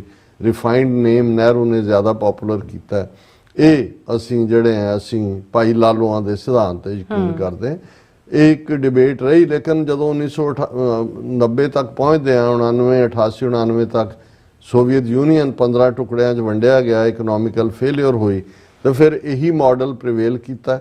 ਔਰ ਉਸੇ ਦੌਰ ਦੇ ਵਿੱਚ ਈਵਨ ਜਿਹੜਾ ਦੂਸਰਾ ਵਰਜਨ ਮਾਰਕਸਿਜ਼ਮ ਦਾ ਚਾਈਨਾ ਦੇ ਕੋਲ ਸੀ, ਮਾਓ ਜ਼ੇਤੁੰਗ ਦੇ ਨਾਲ, ਜਿਹਦੇ 'ਚ ਥਾਟ ਉਹੀ ਸੀ, ਲੇਕਿਨ ਮਾਰਕਸਿਜ਼ਮ 'ਚੋਂ ਮਾਓਇਜ਼ਮ ਨਿਕਲਿਆ। ਔਰ ਐਟ ਵਨ ਸਟੇਜ ਚਾਈਨਾ ਔਰ ਰਸ਼ੀਆ, ਸੋਵੀਅਤ ਯੂਨੀਅਨ ਉਸ ਵੇਲੇ ਦਾ ਆਪਸ ਟਕਰਾਅ ਵੀ ਸੀ, ਬਾਰਡਰ ਸਕਰਮਿਸ਼ਸ ਵੀ ਹੁੰਦੀਆਂ ਸੀ। ਸੋ ਉਹਨਾਂ ਨੇ ਵੀ, ਔਰ ਇੱਧਰ ਅਮਰੀਕਾ ਦੇ ਵਿੱਚ ਲਿਬਰਲ ਇਕਨੋਮਿਕਲ ਪਾਲਿਸੀ, ਜਿਹਦੇ 'ਚੋਂ ਇਕੁਅਲ ਪਲੇਇੰਗ ਗਰਾਊਂਡ ਦੇ ਥੱਲੇ ਸਾਰਿਆਂ ਲਈ ਇਕੋਨਮੀ ਖੋਲ੍ਹਣ ਦੀ ਗੱਲ ਆਈ, ਟੈਰਿਫਸ ਖਤਮ ਕਰਨ, ਜਿਹਨੂੰ ਜਿਹੜੀਆਂ ਨੇ ਬਹੁਤ ਸਾਰੇ ਟੈਕਸ ਲਾਏ ਜਾਂਦੇ ਸੀ, ਔਰ free movement of the objects and people, ਜਿਵੇਂ ਯੂਰਪੀਅਨ ਯੂਨੀਅਨ 'ਚ ਸ਼ੁਰੂ ਹੋਇਆ। ਔਰ ਉਸ ਸਾਰੇ 'ਚ ਅਸੀਂ ਇਹ ਦੇਖਦੇ ਹਾਂ ਵੀ ਲਗਭਗ 35-40 ਸਾਲ ਬਾਅਦ, ਹਾਲਾਂ ਉਸ ਪੀਰੀਅਡ 'ਚ ਹੀ ਪ੍ਰੈਜ਼ੀਡੈਂਟ ਨਿਕਸਨ ਜਿਹੜੇ ਜਿਨ੍ਹਾਂ ਦੇ ਐਡਵਾਈਜ਼ਰ ਹੈਨਰੀ ਕਿਸਿੰਜਰ ਪੋਲੀਟੀਕਲ ਐਡਵਾਈਜ਼ਰ ਸੀ, ਉਸ ਪੀਰੀਅਡ 'ਚ ਫਿਰ ਅਮਰੀਕਾ ਨੇ ਵੀ ਉਦੋਂ ਤੱਕ ਰਿਅਲਾਈਜ਼, ਉਦੋਂ ਤੱਕ ਹਾਲਾਂਕਿ ਚਾਈਨਾ ਕਲੋਜ਼ਡ ਸੋਸਾਇਟੀ ਸੀ, ਪਰ ਉਹਨਾਂ ਨੇ ਨਿਊ ਐਟਮ ਬੰਬ ਵੀ ਜਿਹੜਾ ਉਹ ਬਣਾ ਲਿਆ ਸੀ। ਕੋਰੀਅਨ ਵਾਰ, ਜਿਹਦੇ 'ਚ ਲਗਭਗ 60,000 ਅਮਰੀਕਨ ਸੋਲਜਰ ਮਾਰੇ ਗਏ, ਉਹ ਇੱਕ ਪਾਸੇ ਨਾਰਥ ਕੋਰੀਆ ਦੀ ਹਮਾਇਤ ਜਿਹੜੀ ਆ ਉਹ ਚਾਈਨਾ ਕਰ ਰਿਹਾ ਸੀ, ਜਾਂ ਕੋਰੀਆ ਦੀ, ਔਰ ਬਾਅਦ 'ਚ ਕੋਰੀਆ ਵੰਡਿਆ ਗਿਆ। ਅੱਜ ਵੀ ਸਾਊਥ ਕੋਰੀਆ ਅਮਰੀਕਾ ਦੇ ਪ੍ਰਭਾਵ ਥੱਲੇ ਹੈ, ਔਰ ਨਾਰਥ ਕੋਰੀਆ ਚਾਈਨਾ ਦਾ ਬੈਕਯਾਰਡ ਹੈ। ਸੋ ਉਸ ਸਾਰੇ ਦੇ ਬਾਵਜੂਦ ਅਮਰੀਕਾ ਨੇ ਇਹ ਦੇਖ ਲਿਆ, ਜਾਂ ਹੈਨਰੀ ਕਿਸਿੰਜਰ ਜਾਂ ਉਸ ਕਿਸਮ ਦੇ ਵਾਈਜ਼ਰ ਲੋਕ, ਕਿ ਵੀ ਚਾਈਨਾ ਨੂੰ ਇਨਵੋਲਵ ਕਰਨਾ ਇਕਨੋਮਿਕਲੀ ਵੀ ਔਰ ਪੋਲੀਟੀਕਲੀ ਵੀ ਇਹ ਬੜਾ ਜ਼ਰੂਰੀ ਹੈ ਜੇ ਇਸ ਪਲੈਨਟ ਦੇ ਉੱਤੇ ਪਰਮਾਨੈਂਟ ਪੀਸ ਰੱਖਣੀ। ਉਹਦੇ 'ਚੋਂ ਹੀ ਚਾਈਨਾ ਦੀ ਐਂਟਰੀ UN ਸਿਕਿਉਰਿਟੀ ਕਾਉਂਸਲ 'ਚ ਵੀ ਹੋਈ, ਵੀਟੋ ਪਾਵਰ ਵੀ ਉਹਨੂੰ ਚਾਈਨਾ ਨੂੰ ਮਿਲੀ, ਔਰ ਵਪਾਰਕ ਮੁੱਦੇ ਤੇ ਵੀ ਜਿਹੜਾ ਉਹ ਟੁਗੈਦਰਨੈਸ ਆਈ। ਔਰ ਮੈਂ ਜਿਵੇਂ ਕੱਲ ਦੀ ਡਿਸਕਸ਼ਨ 'ਚ ਵੀ ਇਹ ਕਿਹਾ ਸੀ ਕਿ ਉਹ ਪੀਰੀਅਡ ਸੀ ਕਿ ਜਦੋਂ ਜਿਹੜੇ ਸ਼ੀ ਜਿਨਪਿੰਗ ਤੋਂ ਪਹਿਲਾਂ ਪ੍ਰੈਜ਼ੀਡੈਂਟ ਸੀ, ਉਹਨਾਂ ਨੂੰ ਇੱਕ ਪ੍ਰੈਸ ਕਾਨਫਰੰਸ ਦੇ ਵਿੱਚ ਪੁੱਛਿਆ ਗਿਆ ਸੀ ਕਿ ਜੀ ਤੁਸੀਂ ਤਾਂ ਮਾਰਕਸਿਜ਼ਮ ਨੂੰ ਮੰਨਣ ਵਾਲੇ ਜਾਂ ਦੂਸਰੇ, ਹੁਣ ਤੁਸੀਂ ਕੈਪੀਟਲਿਸਟ ਸੋਸਾਇਟੀ, ਟ੍ਰੇਡ ਔਰ ਉਹ ਸਾਰੇ ਮਾਡਲ ਨੂੰ ਫੋਲੋ ਕਰ ਰਹੇ ਹੋ। ਤੇ ਉਹਨੇ ਅੰਗਰੇਜ਼ੀ 'ਚ ਇਹ ਚਾਈਨੀਜ਼ 'ਚ ਕਿਹਾ ਸੀ, ਮੈਂਡਰਿਨ 'ਚ, ਪਰ ਉਹ ਅੰਗਰੇਜ਼ੀ ਉਹਦਾ ਟਰਾਂਸਲੇਸ਼ਨ ਇਹ ਸੀ, it doesn't matter the color of the cat is black or white, it should know how to catch mice। ਕਿ ਬਿੱਲੀ ਦਾ ਰੰਗ ਚਿੱਟਾ ਹੈ ਕਿ ਕਾਲਾ ਹੈ ਮੈਟਰ ਨਹੀਂ ਕਰਦਾ, ਉਹਨੂੰ ਚੂਹੇ ਫੜਨੇ ਹੋਣੇ ਚਾਹੀਦੇ ਨੇ। ਸੋ ਜ਼ਾਹਿਰ ਹੈ ਕਿ ਚਾਈਨਾ ਨੇ ਬੜੀ ਸਕਸੈਸਫੁਲੀ, ਇੱਕ ਪਾਸੇ ਉਹਨਾਂ ਨੇ ਕੋਈ ਡੈਮੋਕ੍ਰੇਸੀ ਨਹੀਂ ਲਿਆਂਦੀ ਆਪਣੇ ਮੁਲਕ 'ਚ, ਉਹੀ ਤਾਨਾਸ਼ਾਹੀ, ਸ਼ੀ ਜਿਨਪਿੰਗ ਤਾਂ ਹੁਣ ਸਾਰੀ ਲਾਈਫ ਟਰਮ ਪ੍ਰੈਜ਼ੀਡੈਂਟ ਰਹਿਣਗੇ, ਡਾਈਸੈਂਟ ਵੀ ਨਹੀਂ ਹੈ, ਕੋਈ ਆਵਾਜ਼ ਚੁੱਕਦਾ ਨਹੀਂ ਤੇ ਉਹ ਸਾਇਲੈਂਟ ਕਰ ਦਿੱਤਾ ਜਾਂਦਾ ਹੈ। ਜੋ ਉਹਨਾਂ ਦੇ ਜ਼ੁਲਮਾਂ ਦੀ ਕਹਾਣੀ, ਜਿਹੜਾ ਪ੍ਰੋਵਿੰਸ ਮੁਸਲਿਮ ਮੈਜੋਰਟੀ ਪੀਰੀਅਡ ਸੀ, ਕਿਵੇਂ ਉੱਥੋਂ ਮੁਸਲਮਾਨਾਂ ਨੂੰ ਡਿਸਪਲੇਸ ਕਰਕੇ ਜਿਹੜਾ ਸਿੰਗਕਿਆਂਗ ਪ੍ਰੋਵਿੰਸ ਹੈ, ਉੱਥੇ ਦੂਜਿਆਂ ਨੂੰ ਔਰ ਉਹਨਾਂ ਦੀ ਨੂੰ ਕਿਵੇਂ ਲੰਬਾ ਵਕਤ ਜਿਹੜਾ ਉਹਨਾਂ ਦੀ ਮੈਂਟਲ ਪ੍ਰੋਗਰਾਮਿੰਗ ਕੀਤੀ ਜਾ ਰਹੀ ਹੈ ਕੈਦਖਾਨਿਆਂ ਵਾਂਗ, ਇਹ ਵੱਡਾ ਇਸ਼ੂ ਹਮੇਸ਼ਾ ਬਣਿਆ ਰਿਹਾ ਜਾਂ ਬਣਿਆ ਰਹਿੰਦਾ। ਲੇਕਿਨ ਇਹਦੇ ਬਾਵਜੂਦ ਚਾਈਨਾ ਨੇ ਇਕਨੋਮਿਕਲੀ ਔਰ ਮਿਲੀਟੈਰਲੀ ਕਾਫੀ ਤਰੱਕੀ ਕੀਤੀ, ਔਰ ਅੱਜ ਜਦੋਂ ਅਸੀਂ ਆਰਟੀਫਿਸ਼ੀਅਲ ਇੰਟੈਲੀਜੈਂਸ ਜਾਂ ਦੂਸਰੀਆਂ ਚੀਜ਼ਾਂ ਦੇਖਦੇ ਹਾਂ, ਉਸ ਦੇ ਵਿੱਚ ਕੁਝ ਮਾਮਲਿਆਂ 'ਚ ਤਾਂ ਚਾਈਨਾ ਅਮਰੀਕਾ ਨੂੰ ਮਾਤ ਦਿੰਦਾ ਹੈ, ਕੁਝ ਅਮਰੀਕਾ ਦੀਆਂ ਇੰਸਟੀਟਿਊਸ਼ਨਸ ਬਹੁਤ ਸਟਰੋਂਗ ਨੇ। ਲੇਕਿਨ ਇਹਦੇ 'ਚ ਕੋਈ ਸ਼ੱਕ ਨਹੀਂ ਹੈ ਕਿ ਜੇ $29 ਟ੍ਰਿਲੀਅਨ ਦੀ ਇਕੋਨਮੀ ਇੱਧਰ ਹੈ ਤੇ $23-24 ਟ੍ਰਿਲੀਅਨ ਦੀ ਉੱਧਰ ਹੈ, ਔਰ ਉਹਨਾਂ ਦਾ ਸਾਰਾ model one belt one road ਦੇ ਥੱਲੇ ਇਕਨੋਮਿਕਲ ਕੋਰੀਡੋਰ ਚਾਈਨਾ ਪਾਕਿਸਤਾਨ, ਔਰ ਫਿਰ ਜਿਹੜਾ ਕਿਸੇ ਜ਼ਮਾਨੇ 'ਚ ਜਿਹੜਾ ਚਾਈਨਾ ਦਾ ਵੀ as a middle kingdom dream ਹੈ ਕਿ ਵੀ ਅਸੀਂ ਸਿਲਕ ਰਾਊਟ ਦੇ ਥੱਲੇ ਦੁਨੀਆ ਦੇ ਵਿੱਚ ਬਾਦਸ਼ਾਹਤ ਸਾਡੀ ਜਿਹੜੀ ਹੈ ਉਹ ਐਸਟੈਬਲਿਸ਼ ਸੀ, ਅਸੀਂ ਦੁਨੀਆ ਦੀ ਦੀ ਉਸ ਮਿਡਲ ਕਿੰਗਡਮ ਨੂੰ ਰਿਵਾਈਵ ਕਰਨਾ। ਸੋ ਇਸ ਸਾਰੇ ਚੋਂ ਅਮਰੀਕਾ ਔਰ ਇਸ ਪੀਰੀਅਡ 'ਚ ਅਮਰੀਕਾ ਨਾਲ ਟ੍ਰੇਡ 'ਚ ਚਾਈਨਾ ਦਾ ਆਲਮੋਸਟ 600 ਤੋਂ 800 ਬਿਲੀਅਨ ਡਾਲਰ ਤੱਕ ਟ੍ਰੇਡ ਡੈਫਿਸਿਟ ਟੂ ਦਾ ਐਡਵਾਂਟੇਜ ਆਫ ਚਾਈਨਾ ਵੀ ਹੋਇਆ। ਔਰ ਸਭ ਤੋਂ ਵੱਡੀ ਜਿਹੜੀ ਤਰਾਸਦੀ ਅਮਰੀਕਾ ਦੇ ਲੈਵਲ ਤੋਂ ਹੋਈ, ਕਿਉਂਕਿ ਜਦੋਂ ਓਪਨ ਹੋ ਗਿਆ ਤੇ ਚੀਪ ਲੇਬਰ ਦਾ ਕਨਸੈਪਟ ਆ ਗਿਆ, ਉਹਦੇ ਥੱਲੇ ਕੋਈ ਅਕਾਊਂਟੇਬਿਲਟੀ ਨਹੀਂ ਸੀ। ਅਮਰੀਕਾ ਦੇ ਕਾਨੂੰਨ ਤਾਂ ਮਿਨੀਮਮ ਵੇਜ ਜਾਂ ਹੱਕ ਦਿੰਦੇ ਨੇ, ਤੇ ਜਿਹੜੇ ਵੱਡੇ ਅਮਰੀਕਨ ਕਾਰਖਾਨੇਦਾਰ ਸੀ, ਬਿਲੀਅਨਰ ਜਾਂ ਦੂਜੇ, ਉਹ ਇਨਵੈਸਟਮੈਂਟ ਦੂਸਰੇ ਪਾਸੇ ਲੈ ਗਏ। ਮੈਕਸੀਕੋ ਦੇ ਵਿੱਚ, ਚਾਈਨਾ ਦੇ ਵਿੱਚ, ਟੂ ਸਮ ਐਕਸਟੈਂਟ ਇੰਡੀਆ 'ਚ ਥੋੜਾ ਬਹੁਤ, ਜਿਵੇਂ ਐਪਲ ਵਾਲੇ ਉੱਥੇ ਗਏ ਜਾਂ ਦੂਜੇ, ਪਰ ਵੱਡੀ ਇਨਵੈਸਟਮੈਂਟ ਚਾਈਨਾ, ਮੈਕਸੀਕੋ, ਇਹਨਾਂ ਸਾਰੇ ਮੁਲਕਾਂ 'ਚ ਗਈ। ਨਤੀਜੇ ਦੇ ਤੌਰ ਤੇ ਅਮਰੀਕਨ ਜੌਬ ਗਾਇਬ ਹੋਏ। ਆਟੋ ਇੰਡਸਟਰੀ ਜਿਹੜੀ ਅਮਰੀਕਾ ਦੇ ਵਿੱਚ ਹੀ ਕਾਢ ਨਿਕਲਦੀ ਹੈ, ਫੋਰਡ ਔਰ ਦੂਸਰੀਆਂ ਕਾਰਾਂ, ਜਿਹੜਾ ਅਮਰੀਕਾ ਦਾ ਸੀ, ਉਹ ਸਾਰੀ ਆਟੋ ਇੰਡਸਟਰੀ ਅੱਜ ਚਾਈਨਾ ਜਿਹੜਾ ਉਹ ਲੀਡ ਕਰਦਾ ਦੁਨੀਆ 'ਚ ਆਟੋ ਦਾ। ਕੈਨੇਡਾ 'ਚ ਵੀ ਜਿਹੜਾ ਉਹ ਟੁਗੈਦਰ ਪ੍ਰੋਜੈਕਟ ਨੇ। ਲੇਕਿਨ ਲੈ ਦੇ ਕਿ ਜਦੋਂ ਤੱਕ ਪ੍ਰੈਜ਼ੀਡੈਂਟ ਟਰੰਪ, ਕਿਉਂਕਿ ਇਹ ਸਮਝਣਾ ਜ਼ਰੂਰੀ ਹੈ ਕਿ ਟਰੰਪ ਜੋ ਕਰ ਰਹੇ ਨੇ ਉਹ ਕੋਈ ਆਲ ਆਫ ਏ ਸਡਨ ਜਿਹੜਾ ਡਿਸੈਂਡ ਨਹੀਂ ਹੋਇਆ ਉਹਨਾਂ ਨੂੰ, ਕਿ ਕੋਈ ਇਲਹਾਮ ਹੋਇਆ ਕਿ ਉੱਠਦੇ ਹੋ। ਔਰ ਮੈਂ ਜਿਵੇਂ ਇਹ ਦੇਖਿਆ ਕਿ 1980 ਦੇ ਵਿੱਚ 85 ਜਾਂ 86 'ਚ $1 ਲੱਖ ਖਰਚ ਕੇ ਪ੍ਰੈਜ਼ੀਡੈਂਟ ਟਰੰਪ ਨੇ ਨਿਊਯਾਰਕ ਟਾਈਮਜ਼ ਦੇ ਵਿੱਚ ਵੀ ਐਡ ਦਿੱਤੀ ਸੀ। ਉਹਦੇ 'ਚ ਇਹ ਜਿਹੜੀਆਂ ਪਾਲਿਸੀਜ਼ ਜਿਹਦੇ ਥੱਲੇ ਅਮਰੀਕਾ ਅੱਜ ਉਹਨਾਂ ਨੂੰ ਰਿਵਰਸ ਕਰਕੇ ਵਾਪਸ ਟੈਰਿਫ ਦੌਰ 'ਚ ਲਿਆ ਰਿਹਾ, ਉਹਦੇ 'ਚ ਟਰੰਪ ਨੇ ਕਿਹਾ ਸੀ ਅਮਰੀਕਾ ਦੇ ਹਿੱਤ 'ਚ ਨਹੀਂ ਹੈ, ਸਾਡੇ ਜੌਬ ਜਾਣਗੇ, ਸਾਡਾ ਫਲਾਣਾ, ਇਹ ਬਿਲਕੁਲ।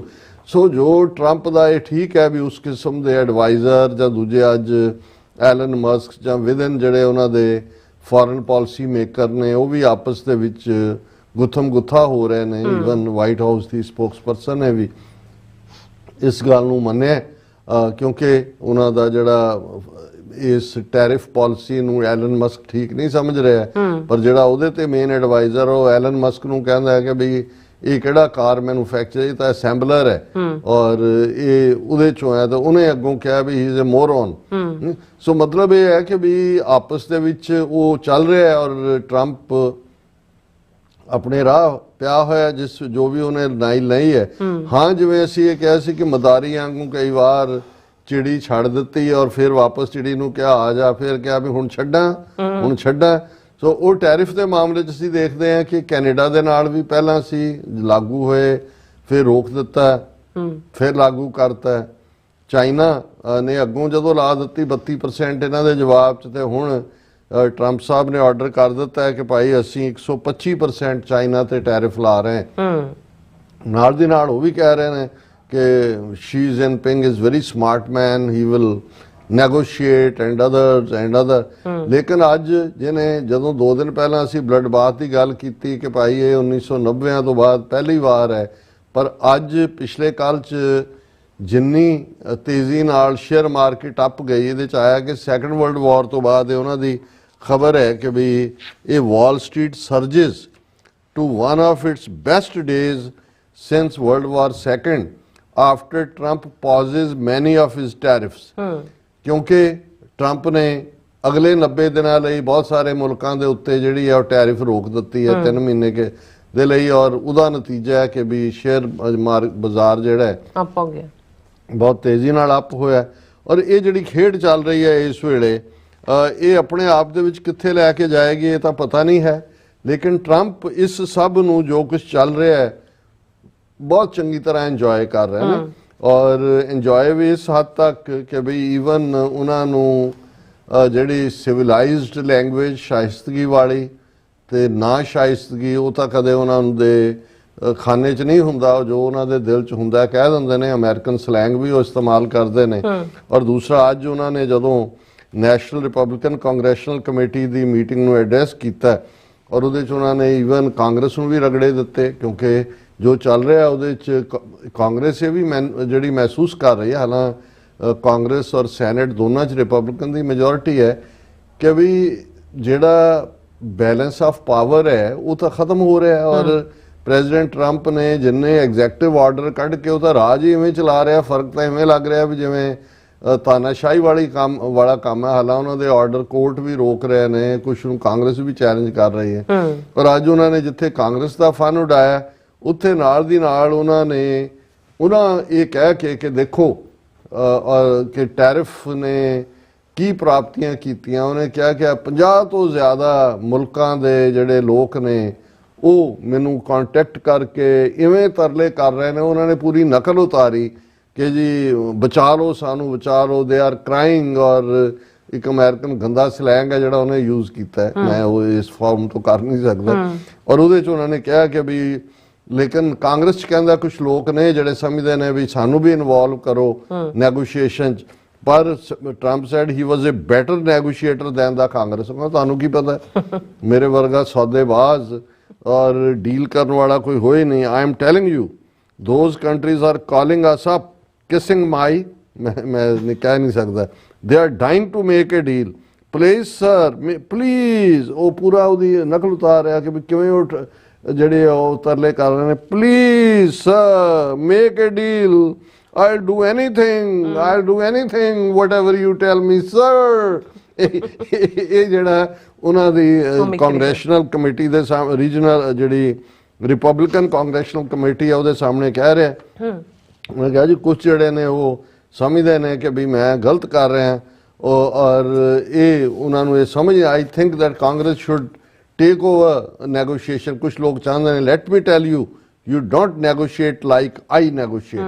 ਤੁਹਾਨੂੰ ਪਤਾ ਹੀ ਕੱਖ ਨਹੀਂ, ਦਫਾ ਹੋ, ਖਬਰਦਾਰ ਤੁਸੀਂ ਇਸ ਮਾਮਲੇ 'ਚ ਆਪਣੀ ਲੱਤ ਅੜਾਈ। ਔਰ ਇਹ ਉਹਨਾਂ ਨੇ ਇਹ ਸਾਰਾ ਇਹ ਕਹਿ ਕੇ ਕਿ ਵੀ ਇਹ ਉਹਨਾਂ ਨੇ ਕਿਹਾ ਜੇ ਕਾਂਗਰਸ ਇਨਵੋਲਵ ਹੋ ਗਈ ਨੈਗੋਸ਼ੀਏਸ਼ਨ 'ਚ that would make China the happiest, as China would not have to pay any tariffs, the US would pay them instead। Oh, that's what I need some guy telling me how to negotiate। I tell you, the happiest people in the world would be Chinese, they wouldn't be paying 104% tariff। I tell them they'd be paying no cent, we would be paying them 104%। मतलब ਹੁਣ ਉਹ ਵਿਚਾਰੇ ਬੈਠੇ ਵੀ ਦੇਖ ਰਹੇ ਨੇ, ਕੋਈ ਸਿਰ ਖੁਰਕ ਰਿਹਾ, ਕੋਈ ਮੱਥਾ ਸਾਫ਼ ਕਰ ਰਿਹਾ ਵੀ ਕੀ ਕਰੀਏ ਤੇ ਕੀ ਨਾ ਕਰੀਏ। ਔਰ ਨਾਲ ਹੀ ਨਾਲ ਉਹਨੇ ਕਿਹਾ ਕਿ ਵੀ ਹੁਣ ਮੈਂ ਫਾਰਮਾ ਸੈਕਟਰ ਦੇ ਉੱਤੇ ਵੀ ਟੈਰਿਫ ਲਾਉਣ ਜਾ ਰਹੇ ਹਾਂ। Tariffs on pharma will be there because we don't make our own pharma drugs, they are made in another country। The same packet in the US is priced at $10 or more। We are going to tariff pharma in such a way that the companies will come rushing to us very soon। ਉਹ ਭੱਜੀਆਂ ਆਉਣਗੀਆਂ, ਉਹ ਕਹਿਣਗੀਆਂ ਕਿ ਹਜ਼ੂਰ ਰੋਕ ਲਓ, ਬਚਾ ਲਓ। ਦੂਸਰਾ ਹੁਣ ਇਸ ਸਾਰੇ ਦੇ ਚੱਲਦੇ ਆ BBC ਔਰ ਦੂਸਰਿਆਂ ਦੀਆਂ ਬਹੁਤ ਸਾਰੀਆਂ, ਮਤਲਬ ਅੱਜ ਕੱਲ ਟਰੰਪ ਨੇ ਅਗਲੇ ਮਿੰਟ ਕੀ ਕਹਿਣਾ ਉਹਨਾਂ ਨੇ ਆਪਣੇ ਪੇਜ ਲਾਈਵ ਕੀਤੇ ਹੋਏ ਨੇ ਔਰ ਲਾਈਵ ਦੇ ਉੱਤੇ 30 ਖਬਰਾਂ ਇੱਕੋ ਹੀ ਸੈੱਟ ਚੱਲ ਰਹੀਆਂ ਹੁੰਦੀਆਂ। ਔਰ ਮੈਂ ਜਦੋਂ ਇਹਨਾਂ ਨੂੰ ਪ੍ਰਿੰਟ ਕੱਢੇ ਨੇ ਔਰ ਉਹਦੇ 'ਚ ਜਿਹੜਾ ਇੰਨੇ ਕੁ ਹੈਡਿੰਗ ਨੇ ਕਿ ਉਹ ਖਬਰ ਨਹੀਂ ਡਿਸਕਸ ਹੋ ਸਕਦੀ। ਉਹਨਾਂ ਨੇ ਕਿਹਾ ਕਿ US shoppers share their worries over soaring tariffs on Chinese goods। ਹੁਣ ਜੇ 104% ਚੀਨੀ ਚੀਜ਼ਾਂ $800 ਬਿਲੀਅਨ ਦੀ ਤਾਂ ਸਰਪਲਸ ਹੈ ਤੇ ਜਿਹੜੀਆਂ ਚੀਜ਼ਾਂ ਆ ਰਹੀਆਂ ਸੀ ਜੋ ਬਲੌਕ ਹੁੰਦੀਆਂ ਨੇ ਉਹਨਾਂ ਦੇ ਉੱਤੇ ਟੈਰਿਫ ਲੱਗਦੀ ਹੈ ਤੇ ਅਲਟੀਮੇਟਲੀ ਤਾਂ ਕਸਟਮਰ ਦੀ ਜੇਬ 'ਚ ਜਾਏਗਾ। ਫਿਰ ਹੈ ਕਿ ਟਰੰਪ ਨਾਲ ਹੀ ਕਹਿੰਦਾ Xi is a smart guy and will make a good deal. ਉਹ ਸਮਝਦਾ ਹੈ ਕਿ ਵੀ ਅਸੀਂ ਉਹਨਾਂ ਨੂੰ ਦਬਕੇ ਮਾਰ ਰਹੇ ਹਾਂ ਤੇ ਉਹ ਅਲਟੀਮੇਟਲੀ ਭਾਰਤ ਵਾਂਗ ਨੇ ਜਿਹੜਾ ਉਹ ਗੋਡੇ ਫੜ ਕੇ ਬੈਠਾ ਹੈ ਕਿ ਜੀ ਹਜ਼ੂਰ ਸਾਡੇ ਮਾਈ ਬਾਪ। Trump says he would consider conversation with China's Xi। ਨਾਲ 104% ਲਾ ਰਿਹਾ, ਨਾਲ ਕਹਿੰਦਾ ਮੈਂ ਤਾਂ ਢੀਕ ਰਿਹਾ ਮੇਰੀ ਕਦੋਂ ਗੱਲ ਹੋਏ। ਔਰ tariff pause came together fairly early this morning, Trump says।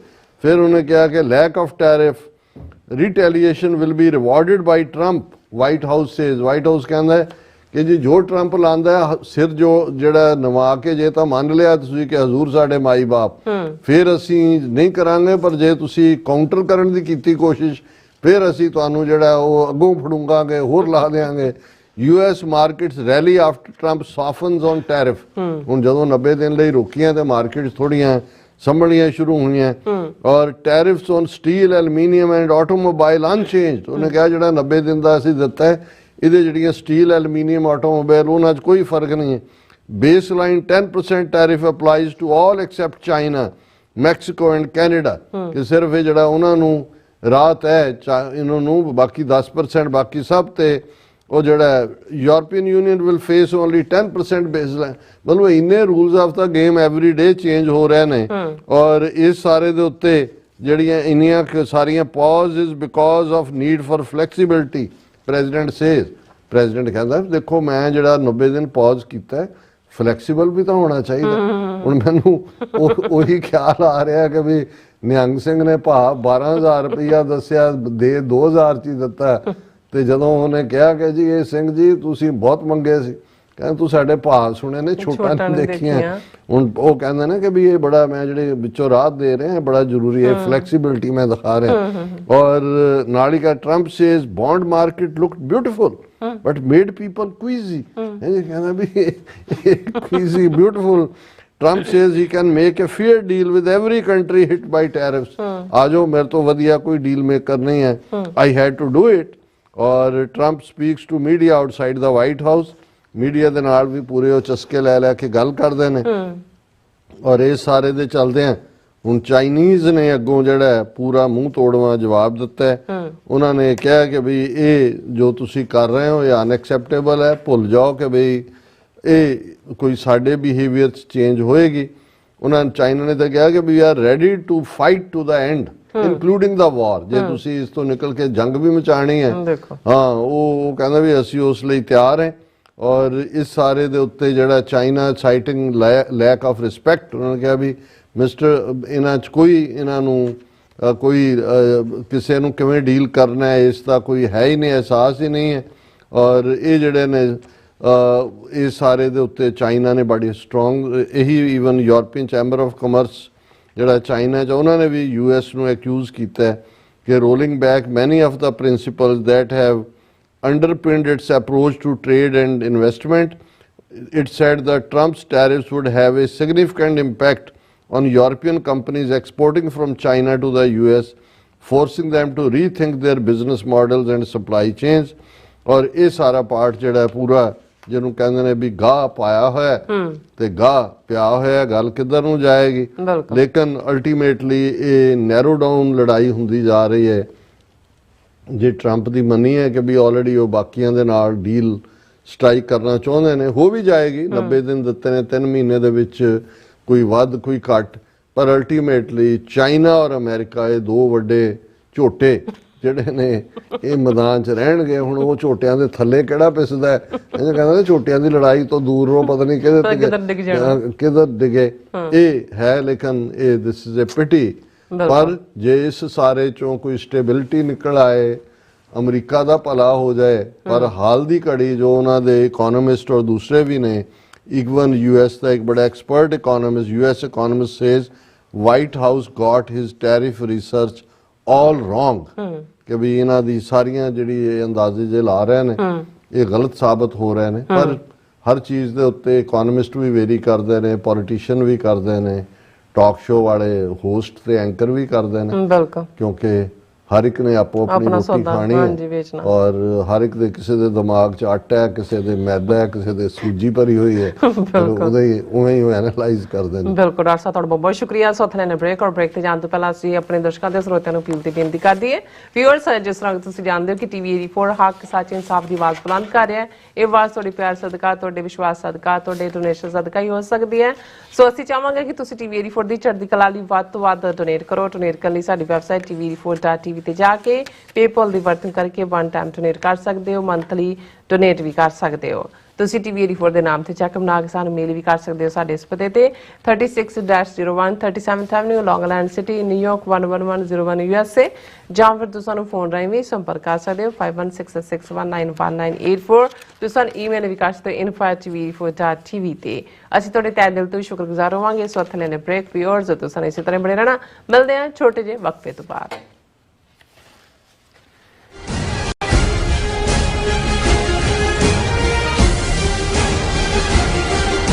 Khalsa ਸਾਜਣਾ ਦਿਵਸ ਨੂੰ ਸਮਰਪਿਤ ਪੰਥਕ ਸਮਾਗਮ ਆਉਂਦੇ 12 ਅਪ੍ਰੈਲ 2025 ਦਿਨ ਸ਼ਨੀਵਾਰ ਨੂੰ ਗੁਰਦੁਆਰਾ ਖਾਲਸਾ ਸਾਜਣਾ ਦਿਵਸ ਗ੍ਰੇਂਜਰ ਇੰਡੀਆਨਾ ਵਿਖੇ ਹੋਣ ਜਾ ਰਹੇ ਹਨ। ਖਾਲਿਸਤਾਨ ਅਫੇਅਰਸ ਸੈਂਟਰ ਦੇ ਸੰਚਾਲਕ ਡਾਕਟਰ ਅਮਰਜੀਤ ਸਿੰਘ ਮੁੱਖ ਬੁਲਾਰੇ ਵਜੋਂ ਪਹੁੰਚਣਗੇ ਅਤੇ ਭਾਈ ਸਰਬਜੀਤ ਸਿੰਘ ਕੋਮਲ ਦਾ ਕੀਰਤਨੀ ਜਥਾ ਸੰਗਤਾਂ ਨਾਲ ਸ਼ਬਦ ਕੀਰਤਨ ਦੀ ਸਾਂਝ ਪਾਉਣਗੇ। ਗੁਰਦੁਆਰਾ ਸਾਹਿਬ ਪ੍ਰਬੰਧਕ ਕਮੇਟੀ ਵੱਲੋਂ ਸਥਾਨਕ ਸੰਗਤ ਨੂੰ ਵੱਧ ਚੜ੍ਹ ਕੇ ਇਸ ਸਮਾਗਮ ਵਿੱਚ ਸ਼ਮੂਲੀਅਤ ਕਰਨ ਲਈ ਬੇਨਤੀ ਕੀਤੀ ਜਾਂਦੀ ਹੈ। ਵਧੇਰੇ ਜਾਣਕਾਰੀ ਲਈ ਆਪ ਹੇਠ ਦਿੱਤੇ ਨੰਬਰ ਤੇ ਸੰਪਰਕ ਕਰ ਸਕਦੇ ਹੋ। प्रगटे खालसा परमात्मा की मौज।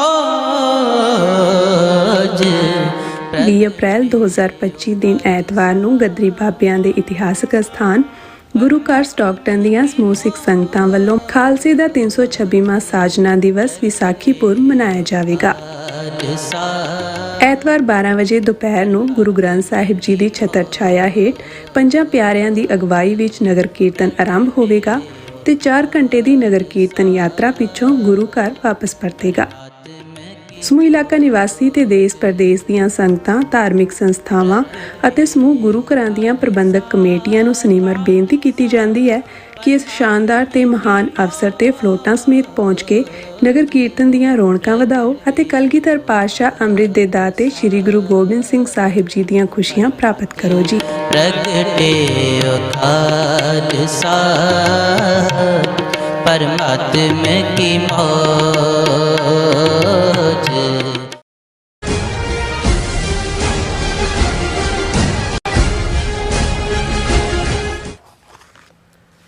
Viewers welcome back to program. So ਇਸ ਗੱਲਬਾਤ ਕਰਨ ਜਾ ਰਹੇ ਹਾਂ ਭਾਰਤ ਦੇ ਹਵਾਲੇ ਨਾਲ ਕਿ ਭਾਰਤ ਦੀ ਸਥਿਤੀ ਬੜੀ ਤਰਸਯੋਗ ਹੈ। ਵਿਊਅਰਸ ਇਉਂ ਜਾਪਦਾ ਹੈ ਕਿ ਟੈਰਿਫ ਮੁੱਦੇ ਤੇ ਭਾਰਤ ਨੇ ਟਰੰਪ ਦੇ ਪੈਰ ਫੜ ਕੇ ਰਹਿਮ ਦੀ ਅਪੀਲ ਕਰਦਿਆਂ ਕਿਹਾ ਹੋਵੇ ਕਿ ਹਜ਼ੂਰ ਸਾਡੇ ਮਾਈ ਬਾਪ ਰਹਿਮ ਕਰੋ ਬਚਾ ਲਓ। ਸੋ ਇਸ ਬਾਰੇ ਆਪਾਂ ਗੱਲਬਾਤ ਕਰਨ ਜਾ ਰਹੇ ਹਾਂ। ਸੋ ਅਸੀਂ ਚਾਹਾਂਗੇ ਕਿ ਦੋਸਤਾਂ ਨੇ ਇਸੇ ਤਰ੍ਹਾਂ ਬਣੇ ਰਹਿਣਾ, ਦੇਖਣ ਸੁਣਨ ਲਈ, ਲਿਖਣ ਲਈ ਤੁਹਾਡਾ ਸਭ ਦਾ ਬਹੁਤ ਬਹੁਤ ਧੰਨਵਾਦ ਜੀ। ਰਾਜ ਸਾਹਿਬ ਕੀ ਕਹਿਣਾ ਚਾਹੋਗੇ? ਦੇਖੋ, ਇਹ ਗੱਲ ਸਿਰਫ ਸਾਡਾ ਕਹਿਣਾ ਹੀ ਨਹੀਂ ਹੈ।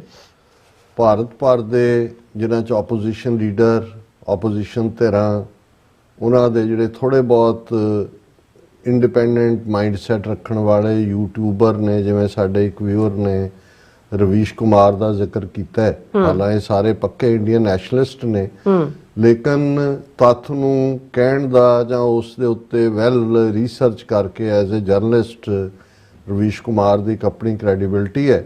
ਤੇ ਅੱਜ ਵੀ ਉਹਨਾਂ ਦਾ ਜਿਹੜੇ ਆ ਇਸ ਦੇ ਉੱਤੇ ਟੇਕ ਸੀ ਹਾਏ ਰਾਮ ਹੇ ਰਾਮ, ਔਰ ਉਹਨਾਂ ਨੇ ਉਹ ਭਾਰਤ ਵਾਸੀਆਂ ਨੂੰ ਐਲਾਨਤਾ ਪਾ ਰਹੇ ਸੀ ਕਿ ਵੀ ਤੁਹਾਡੇ ਨਾਲ ਇੰਨਾ ਕੁਝ ਹੁੰਦਾ ਔਰ ਤੁਸੀਂ ਮੋਦੀ ਔਰ ਹਿੰਦੂ ਮੁਸਲਮਾਨ ਔਰ ਫਸਾਦ ਔਰ ਦੂਸਰੇ 'ਚ ਲੱਗੇ ਹੋਏ ਹੋ। ਉਹ ਇਹਨਾਂ ਨੂੰ ਇਹ ਵੀ ਕਹਿੰਦਾ ਵੀ ਇਹ ਐਸ ਜੈ ਸ਼ੰਕਰ ਦੇ ਮੁੰਡੇ ਅਮਰੀਕਾ 'ਚ ਬੈਠੇ ਨੇ, ਆ ਜਿੰਨੇ ਤੁਹਾਨੂੰ ਹਿੰਦੂ ਮੁਸਲਮਾਨ ਕਹਿ ਕੇ ਤੁਹਾਡੇ ਮੁੰਡਿਆਂ ਨੂੰ ਮਸੀਤਾਂ ਦੇ ਬਾਹਰ ਔਰ ਦੂਸਰੇ ਭੰਗੜੇ ਪਵਾ ਜਾਂ ਦੰਗੇ ਕਰਾਉਣ ਤੇ ਲਾਏ ਨੇ, ਇਹਨਾਂ ਦੇ ਆਪਣੇ ਤਾਂ ਸਾਰਿਆਂ ਦੇ ਬੱਚੇ ਬਾਹਰ ਬੈਠੇ ਹੋਏ ਨੇ। ਉਹ ਹਿੰਦੂ ਮੁਸਲਮਾਨ ਲਈ ਨਹੀਂ ਲਾਏ ਹੋਏ।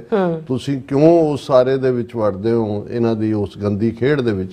ਲੇਕਿਨ ਇਸ ਵੇਲੇ ਜਿਹੜੀ ਸਭ ਤੋਂ ਵੱਡੀ ਤਰਾਸਦੀ, ਉਹਨਾਂ ਦੇ ਇਕਨੋਮਿਸਟ ਵੀ ਜਿਹੜੇ ਇਹ ਸਮਝਦੇ ਨੇ ਵੀ ਕਿੱਥੇ ਤਾਂ ਇਹਨਾਂ ਦਾ ਦਾਅਵਾ ਸੀ ਕਿ ਜੀ ਅਸੀਂ ਵਿਸ਼ਵ ਗੁਰੂ ਹੈ ਔਰ ਸਾਡੀ ਇਕਨੋਮੀ ਅਸੀਂ ਯੂਕੇ ਨੂੰ ਪਿੱਛੇ ਛੱਡਤਾ, ਹੁਣ ਅਸੀਂ ਜਿਹੜੀ ਹੈ ਉਹ ਬਹੁਤ ਜਲਦੀ ਅਸੀਂ ਤੀਸਰੀ ਵੱਡੀ ਇਕਨੋਮੀ ਬਣ ਜਾਵਾਂਗੇ, ਪਹਿਲਾਂ ਅਸੀਂ ਜਾਪਾਨ ਨੂੰ ਪਿੱਛੇ ਛੱਡਾਂਗੇ, ਫਿਰ ਉਹਨੂੰ ਛੱਡਾਂਗੇ। ਹਾਲਾਂਕਿ ਇਸ ਤੋਂ ਪਹਿਲਾਂ ਇਹਨਾਂ ਦੇ ਦਾਅਵੇ ਜਿਹੜੇ ਨੇ ਵਾਜਪਾਈ ਦੇ ਜ਼ਮਾਨੇ 'ਚ ਇਹ ਸੀ ਕਿ 2025 ਤੱਕ ਅਸੀਂ ਚੀਨ ਨੂੰ ਪਿੱਛੇ ਛੱਡ ਜਾਵਾਂਗੇ ਔਰ 2050 ਤੱਕ ਅਸੀਂ ਅਮਰੀਕਾ ਨੂੰ ਪਿੱਛੇ ਛੱਡ ਜਾਵਾਂਗੇ। ਤੇ ਹਾਲ ਇਹ ਹੈ ਵੀ ਚਾਈਨਾ ਦੀ ਇਕਨੋਮੀ 23-24 ਟ੍ਰਿਲੀਅਨ ਡਾਲਰ ਹੈ ਔਰ ਇਹ 2.5-3 ਟ੍ਰਿਲੀਅਨ ਡਾਲਰ 'ਚ, ਔਰ ਅੱਜ ਫਿਰ ਰੁਪਈਆ ਬੁਰੀ ਤਰ੍ਹਾਂ ਲੁੜਕਿਆ ਔਰ ਥੱਲੇ ਨੂੰ ਨਿਕਲਾ ਜਾ ਹੀ ਨਹੀਂ ਰਿਹਾ। ਈਵਨ ਆਪਣੇ ਉਸ ਨੂੰ ਬੈਲੈਂਸ ਕਰਨ ਲਈ ਜਿਸ ਤੇਜ਼ੀ ਨਾਲ ਇਹਨਾਂ ਨੂੰ ਗੋਲਡ ਜਿਹੜਾ ਹੈ ਔਰ ਦੂਸਰਾ ਪਾਰਟ ਰਿਜ਼ਰਵ ਜਿਹੜਾ ਫੋਰਨ ਐਕਸਚੇਂਜ ਰਿਜ਼ਰਵ ਹੈ ਉਹਦੇ 'ਚੋਂ ਪੈਸੇ ਕੱਢ ਕੇ ਪਾਉਣੇ ਪੈ ਰਹੇ ਨੇ।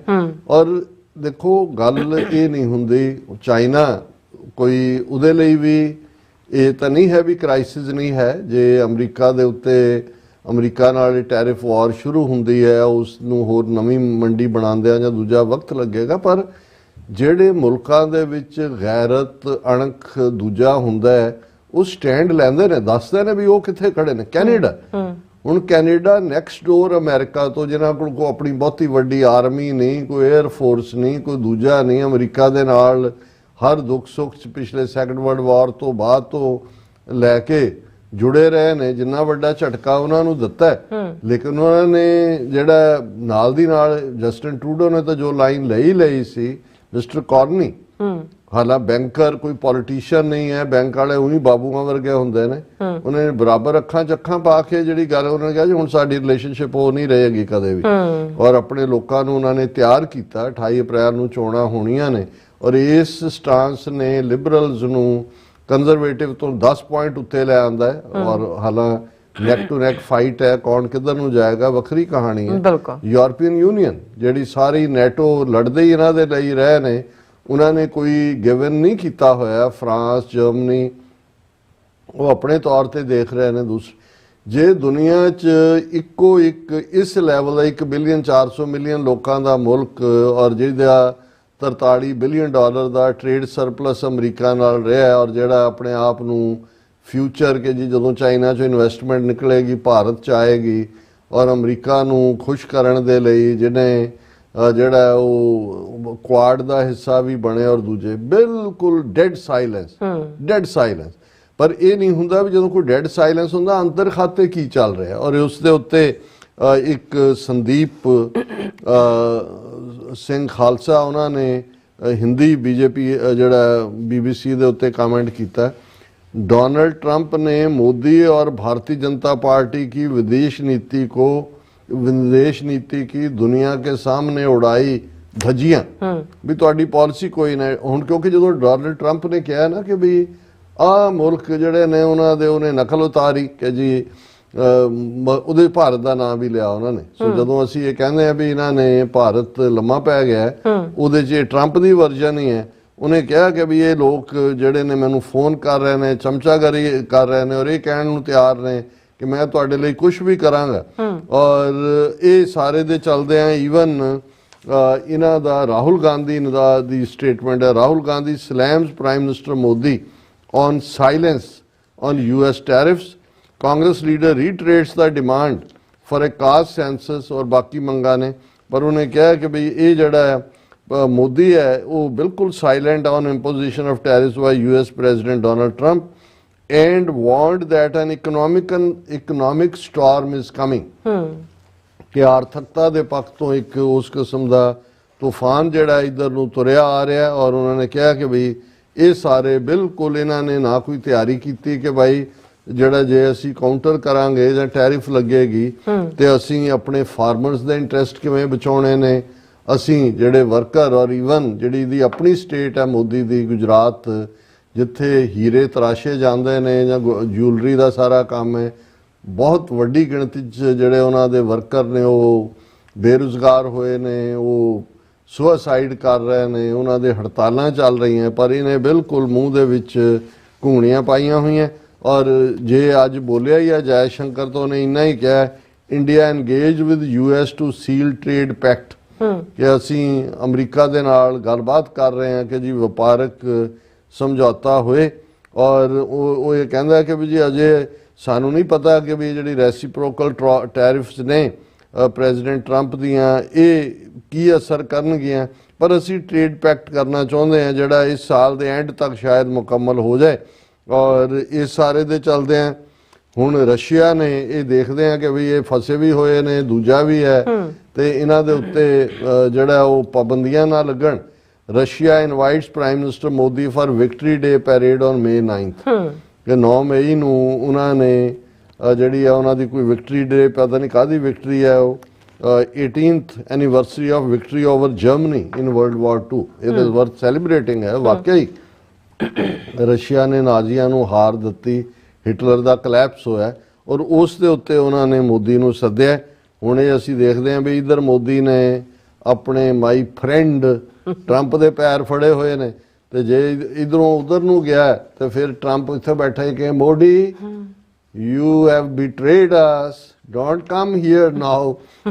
ਔਰ ਇਸ ਸਾਰੇ ਦੇ ਚੱਲਦੇ ਹਾਂ ਇਹ ਇੰਨਾ ਇੰਡੀਆ ਨੂੰ ਉਹਨਾਂ ਨੇ ਇੱਕ ਲੋਲੀਪੌਪ ਫੜਾਇਆ ਕਿ ਤਹਿਵਰ ਰਾਣਾ ਜਿਹੜਾ ਬੰਬਈ ਬੰਬ ਧਮਾਕਿਆਂ ਦੇ ਵਿੱਚ ਬਹੁਤ ਛੋਟਾ ਕਲਾਕਾਰ, ਹਾਲਾਂ ਜਿਹੜਾ ਅਸਲੀ ਮਿਸਟਰ ਹੈਡਸਨ ਉਹ ਤਾਂ ਅਮਰੀਕਾ ਨੇ ਨਹੀਂ ਦਿੱਤਾ, ਜਿਹੜਾ ਮਿਕਸ ਬਰੀਡ ਹੈ ਉਹ CIA ਦਾ ਏਜੰਟ ਵੀ ISI ਦਾ ਏਜੰਟ ਵੀ ਜਿਵੇਂ ਸਾਹਮਣੇ ਆਇਆ ਦੇ। ਔਰ ਇਹ ਗੱਲ ਈਵਨ ਉਹਨਾਂ ਦਾ ਐਕਸ ਹੋਮ ਸੈਕਟਰੀ JK ਪਿਲਾਈ ਹੈ, ਉਹਨੇ ਕਿਹਾ ਕਿ ਵੀ ਇਹ ਜਿਹੜਾ Tahawar Rana, a small player, US had stalled Headley's extradition. कि हेडली नहीं देता है. Despite knowing about the terror plan, US let Rana's school friend and main conspirator David Coleman Headley to continue with his anti-India activity, and after the latest arrest in 2009, the Americans stalled his extradition to India by offering him plea bargaining. So ਉਹ ਉਹਨਾਂ ਨੇ ਅਸਲੀ ਬੰਦਾ ਨਹੀਂ ਦਿੱਤਾ, ਪਰ India ਵੀ ਹੁਣ ਉੱਥੇ ਉਹਨਾਂ ਦੇ ਜਿਹੜੇ ਗੋਬਰ ਆਰੀਆ ਵਰਗੇ ਜਾਂ ਦੂਜੇ ਲੱਗੇ ਹੋਏ ਨੇ, ਉਹ ਇਹ ਕਹਿੰਦੇ ਨੇ ਦੇਖੋ ਜੀ ਮੋਦੀ ਦੀ ਕਿੰਨੀ ਕਾਮਯਾਬ ਡਿਪਲੋਮੇਸੀ ਕਿ ਤਹੱਵਰ ਰਾਣੇ ਨੂੰ ਲਿਆਣਾ. ਇਹਨੇ ਤਾਂ ਟਿਕਟਾਂ ਟੁਕਟਾਂ ਅਰੇਂਜ ਕੀਤੀਆਂ. ਜਿਹੜਾ ਅਸਲੀ ਬੰਦਾ ਹੈ ਉਹ, ਕਿਉਂਕਿ ਅਮਰੀਕਾ ਦੀ ਆਪਣੀ ਕੀ ਖੇਡ ਸੀ ਜਾਂ ਕੀ ਖੇਡ ਹੈ. ਸੋ ਇਸ ਸਾਰੇ ਦੇ ਚੱਲਦਿਆਂ ਇਸ ਵੇਲੇ ਭਾਰਤ ਦੇ ਵਿੱਚ ਜਿੱਥੇ ਬਹੁਤ ਇੱਕ ਖੌਫ ਹੈ ਕਿ ਇਹ ਗੱਲ ਕਿੱਧਰ ਨੂੰ ਜਾਏਗੀ, ਔਰ ਉਹਨਾਂ ਨੂੰ ਖੁਦ ਨੂੰ ਵੀ ਨਹੀਂ ਪਤਾ ਕਿਸੇ ਪਾਲਿਸੀ ਮੇਕਰ ਨੂੰ. ਔਰ ਦੂਸਰਾ, ਹਾਂ ਇੰਨਾ ਕੁ ਜ਼ਰੂਰ ਜੇ ਚਮਚਾਗਿਰੀ ਦੀ ਸਿਖਰ ਦੇਖਣੀ ਹੋਏ ਤੇ ਪੀਯੂਸ਼ ਗੋਇਲ ਜਿਹੜਾ ਉਹਨਾਂ ਦਾ ਕਮਰਸ ਮਿਨਿਸਟਰ ਹੈ, ਉਹਨੇ ਕੱਲ ਇਹ ਬਿਆਨ ਦਿੱਤਾ ਸੀ ਕਿ ਸਭ ਚਾਈਨਾ ਦੀ ਵਜ੍ਹਾ ਕਰਕੇ ਹੋ ਰਿਹਾ. ਜੇ ਚੀਨ ਅਨਫੇਅਰ ਪ੍ਰੈਕਟਿਸਿਸ ਨਾ ਕਰਦਾ ਤੇ ਵਿਚਾਰੇ ਟਰੰਪ ਨੂੰ ਕੀ ਜਿਹੜੀ ਹੈ ਲੋੜ ਪਈ ਸੀ ਇਹ ਕਰਨ ਦੀ, ਇਹ ਸਭ ਲਈ ਚੀਨ ਦੋਸ਼ੀ ਹੈ. ਸੋ ਇਹਦਾ ਮਤਲਬ ਇਹ ਹੈ ਕਿ ਵੀ ਇਹ ਅਮਰੀਕਾ ਨੂੰ ਇਹ ਕਹਿ ਰਹੇ ਨੇ ਕਿ we are ready to do every bidding of yours.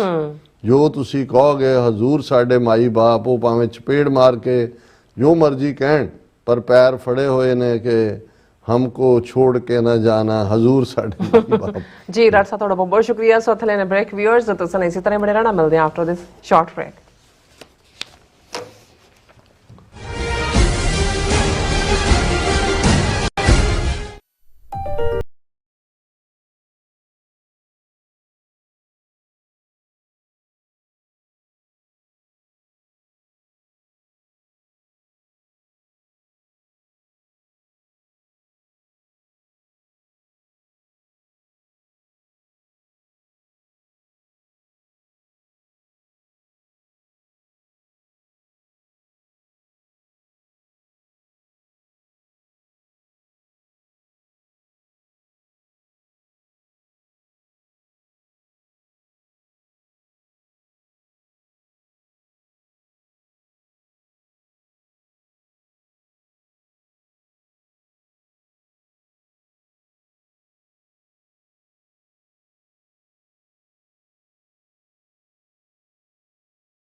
Waheguru ji ਕਾ ਖਾਲਸਾ, ਵਾਹਿਗੁਰੂ ਜੀ ਕੀ ਫਤਿਹ।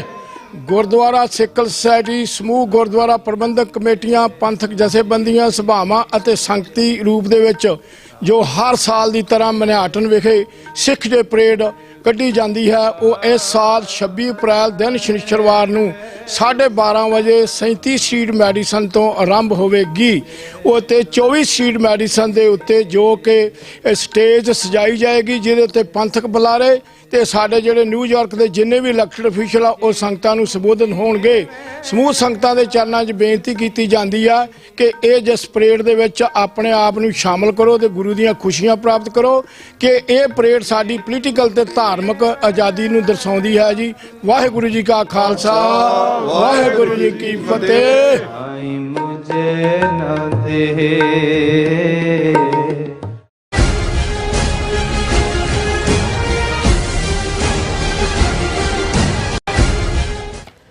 ਦਰਸ਼ਕੋ ਬ੍ਰੇਕ ਤੋਂ ਬਾਅਦ ਤੁਹਾਡਾ ਸਭ ਦਾ ਭਰਪੂਰ ਸਵਾਗਤ ਹੈ। ਸੋ ਇਸ ਗੱਲਬਾਤ ਕਰਨ ਜਾ ਰਹੇ ਹਾਂ ਕਿ ਭਾਰਤੀ ਮੂਲ ਦਾ FBI ਡਾਇਰੈਕਟਰ ਕਾਸ਼ ਪਟੇਲ ਮੁਸ਼ਕਲ ਵਿੱਚ ਫਸਿਆ ਜਾਪਦਾ ਹੈ ਔਰ ਪਬਲਿਕ ਸਿਟੀਜ਼ਨ ਵਜੋਂ ਇੱਕ ਸ਼ਿਕਾਇਤ ਫਾਈਲ ਕੀਤੀ ਗਈ ਹੈ ਜਿਸ ਵਿੱਚ ਕਿਹਾ ਗਿਆ ਹੈ ਕਿ ਨਵੰਬਰ 2024 ਤੱਕ ਕਾਸ਼ ਪਟੇਲ ਕਤਰ ਦੀ ਅੰਬੈਸੀ ਲਈ ਕੰਮ ਕਰਦਾ ਸੀ ਜਦੋਂ ਕਿ ਉਹ ਅਮਰੀਕਾ ਵਿੱਚ ਫੋਰਨਰ ਏਜੰਟ ਵਜੋਂ ਰਜਿਸਟਰ ਨਹੀਂ ਸੀ। ਸੋ ਇਸ ਬਾਰੇ ਆਪਾਂ ਗੱਲਬਾਤ ਕਰਨ ਜਾ ਰਹੇ ਹਾਂ। ਸੋ ਅਸੀਂ ਚਾਹਾਂਗੇ ਕਿ ਤੁਸੀਂ ਇਸ ਤਰ੍ਹਾਂ ਬਣੇ ਰਹਿਣਾ।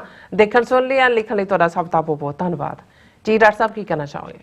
ਦੇਖੋ, ਭਾਰਤੀ ਮੂਲ ਦੇ ਕਾਸ਼ ਪਟੇਲ ਔਰ ਹਵਾਈਅਨ ਮੂਲ ਦੀ ਤੁਲਸੀ ਗੈਬਰਡ ਜਿਹੜੀ ਕਨਵਰਟਡ ਹਿੰਦੂ ਹੈ, ਗੀਤਾ ਤੇ ਹੱਥ ਰੱਖ ਕੇ ਸਹੁੰ ਚੁੱਕੀ, ਮੋਹਨ ਭਾਗਵਤ ਔਰ ਮੋਦੀ ਦੀ ਚਹੇਤੀ ਹੈ, ਔਰ ਕਾਸ਼ ਪਟੇਲ ਜਿਹੜਾ ਗੁਜਰਾਤੀ ਮੂਲ ਦੇ ਪੇਰੈਂਟਸ ਦਾ ਫਰਜ਼ੰਦ ਹੈ ਔਰ ਜਿਸ ਨੇ ਬਾਬਰੀ ਮਸਜਿਦ ਢਾਣ ਨੂੰ ਵੀ ਜਸਟੀਫਾਈ ਕੀਤਾ ਸੀ ਇਹ ਕਹਿ ਕੇ ਕਿ ਹਿਸਟਰੀ ਨੂੰ ਪਿੱਛੇ ਜਾ ਕੇ ਦੇਖੋ ਕਿ ਇਹ ਮੰਦਰ ਤੋਂ ਮਸਜਿਦ ਬਣੀ ਸੀ। ਫਿਰ ਇਸੇ ਤਰ੍ਹਾਂ ਹੀ ਨਹੀਂ, ਇਹ ਵੀ ਜਦੋਂ ਸਹੁੰ ਚੁੱਕੀ ਕਾਸ਼ ਪਟੇਲ ਨੇ ਔਰ ਜੈ ਕ੍ਰਿਸ਼ਨਾ ਦਾ ਨਾਰਾ ਉਹਨੇ ਬੁਲੰਦ ਕੀਤਾ। ਚਲੋ ਕ੍ਰਿਸ਼ਨ ਭਗਤ ਨੇ, ਜਿਹਦਾ ਵੀ ਕੋਈ ਫੇਥ ਹੈ, ਸਾਨੂੰ ਉਹਦੇ ਤੇ ਕੀ ਇਤਰਾਜ਼ ਹੈ, ਪਰ ਇਹ ਦੋਨੋਂ ਹੀ ਅਜੇ 3 ਮਹੀਨੇ ਨਹੀਂ ਹੋਏ ਤਾਂ ਦੋਨੋਂ ਹੀ ਇਨ ਟਰਬਲ ਹੋ ਗਏ। ਤੁਲਸੀ ਗੈਬਰਡ ਕਿੱਥੇ ਤਾਂ ਉਹਨੇ ਜਦੋਂ ਉਹਦੀ ਕਨਫਰਮੇਸ਼ਨ ਹੀਅਰਿੰਗ ਹੋਈ ਔਰ 18 ਏਜੰਸੀਆਂ ਉਹਦੇ ਥੱਲੇ ਨੇ, ਉਹ ਨੈਸ਼ਨਲ ਇੰਟੈਲੀਜੈਂਸ ਡਾਇਰੈਕਟਰ ਦੇ ਤੌਰ ਤੇ, ਪਰ ਕੁਝ ਹਫ਼ਤਿਆਂ ਬਾਅਦ ਹੀ ਜਿਹੜੀ ਇੱਕ ਖਾਸ ਚੈਟ ਜਿਹਦੇ 'ਚ ਉਹਨਾਂ ਦੇ ਸਿਕਿਉਰਿਟੀ ਦੇ ਹਾਇਰ ਅਪ ਬੈਠੇ ਸੀ ਔਰ ਇਹ ਫੈਸਲਾ ਕਿ ਯਮਨ ਦੇ ਉੱਤੇ ਬੰਬਾਰੀ ਕਰਨੀ ਹੈ ਉਹਦੀ ਟਾਈਮਿੰਗ ਔਰ ਉਹਦਾ ਡਿਸਕਸ ਹੋ ਰਿਹਾ ਸੀ।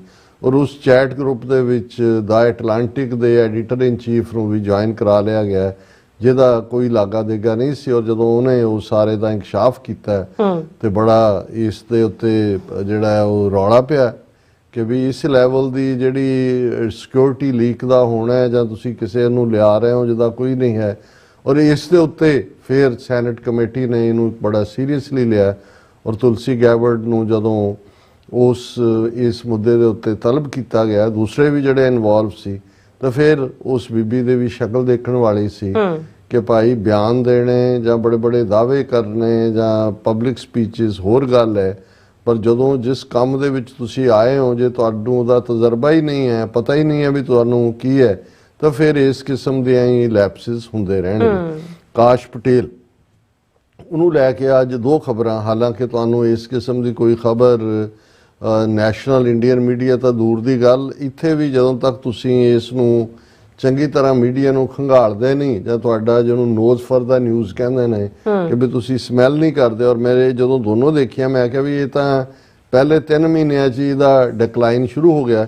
ਔਰ ਇੱਕ ਦਾ ਸੋਰਸ ਤਾਂ ਹਾਲਾ ਰॉयटर ਹੈ, ਰॉयटर ਨਿਊਜ਼ ਏਜੰਸੀ ਦੀ ਖਬਰ ਹੈ, Kash Patel removed as acting ATF director replaced by army secretary, sources sad.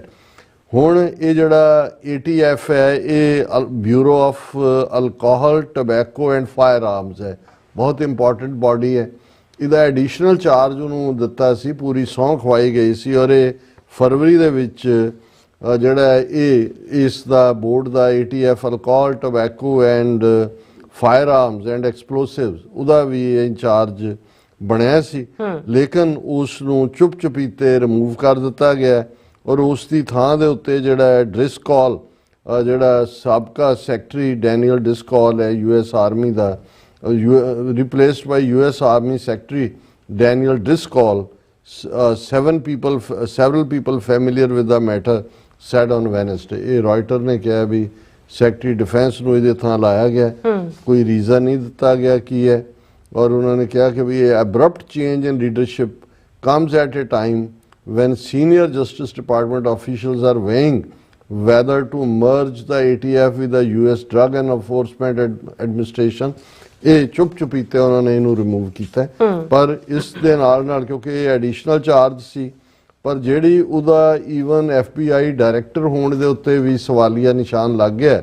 ਔਰ ਜੇ ਇਸ ਨੂੰ ਈਵਨ ਕੁਝ ਰਿਪਬਲਿਕਨਸ ਨੇ, ਕਿਉਂਕਿ ਇਹ ਵੀ ਬੇਸ਼ੱਕ ਪਾਰਟੀ ਲਾਈਨ ਦੇ ਉੱਤੇ ਕਨਫਰਮੇਸ਼ਨ ਹੋਈ ਸੀ, ਲੇਕਿਨ ਰਿਪਬਲਿਕਨਸ ਵੀ ਜਦੋਂ ਲਾਅ ਦੀ ਗੱਲ ਹੁੰਦੀ ਹੈ, ਜਦੋਂ ਕੋਈ ਫਲਾਊਟਿੰਗ ਆਉਂਦੀ ਹੈ ਤੇ ਫਿਰ ਉਹ ਵੀ ਖੜੇ ਹੋ ਜਾਂਦੇ ਨੇ। ਇਹ ਪਬਲਿਕ ਸਿਟੀਜ਼ਨ ਪਬਲੀਕੇਸ਼ਨ ਹੈ, ਉਹਨਾਂ ਨੇ ਇਸ ਇਸ਼ੂ ਨੂੰ ਲਿਆ ਔਰ ਉਹਨਾਂ ਨੇ ਇਹ ਕੰਪਲੇਂਟ ਫਾਈਲ ਕੀਤੀ ਹੈ ਕਿ ਜਿਹੜਾ ਪਬਲਿਕ ਸਿਟੀਜ਼ਨ ਨੇ ਕੰਪਲੇਂਟ ਵਿਦ ਇਵਾਨ ਟਰਗੀਓਨ ਦਾ chief of foreign agents registration act, ਇਹ ਜਿਹੜੀ ਬੋਡੀ ਆ ਉਹਦੇ ਸਾਹਮਣੇ ਉਹਨਾਂ ਨੇ ਕੀਤੀ ਹੈ।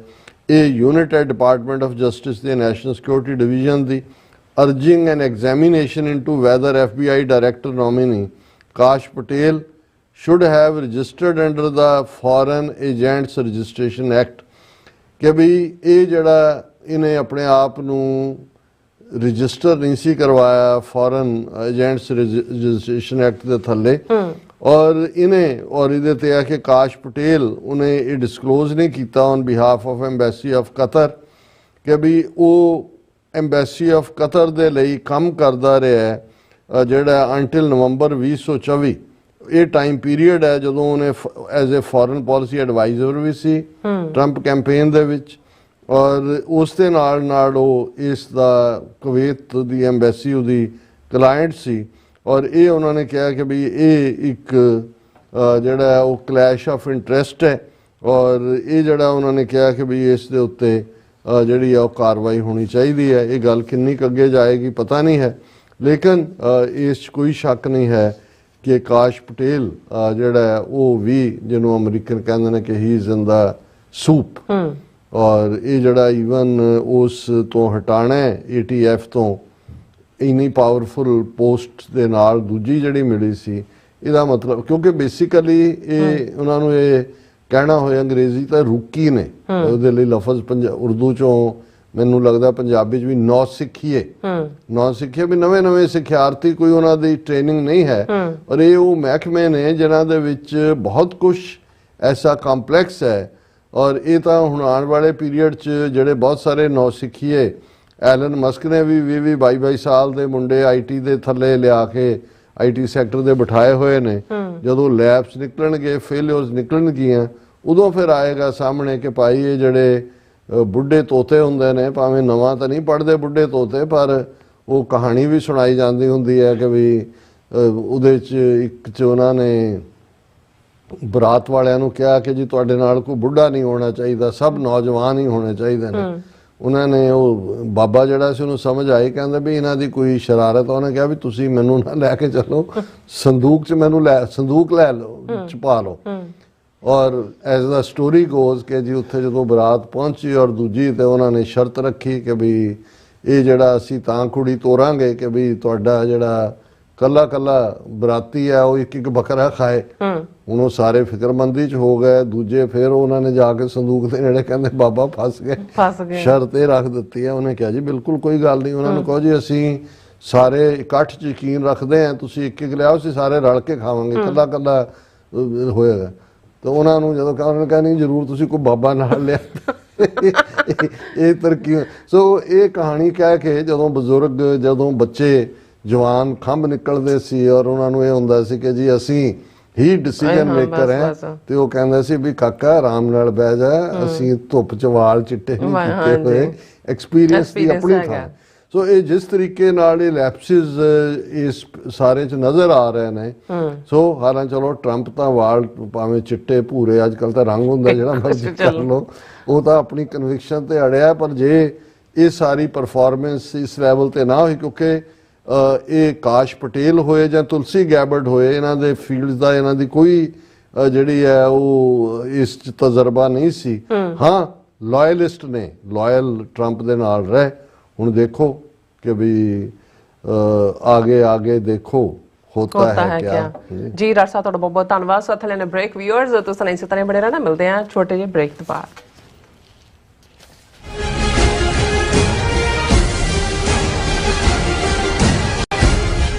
ਖਾਲਸਾ ਸਾਜਣਾ ਦਿਵਸ ਨੂੰ ਸਮਰਪਿਤ ਪੰਥਕ ਸਮਾਗਮ ਆਉਂਦੇ 12 ਅਪ੍ਰੈਲ 2025 ਦਿਨ ਸ਼ਨੀਵਾਰ ਨੂੰ ਗੁਰਦੁਆਰਾ ਖਾਲਸਾ ਸਾਜਣਾ ਦਿਵਸ ਗ੍ਰੇਂਜਰ ਇੰਡੀਆਨਾ ਵਿਖੇ ਹੋਣ ਜਾ ਰਹੇ ਹਨ।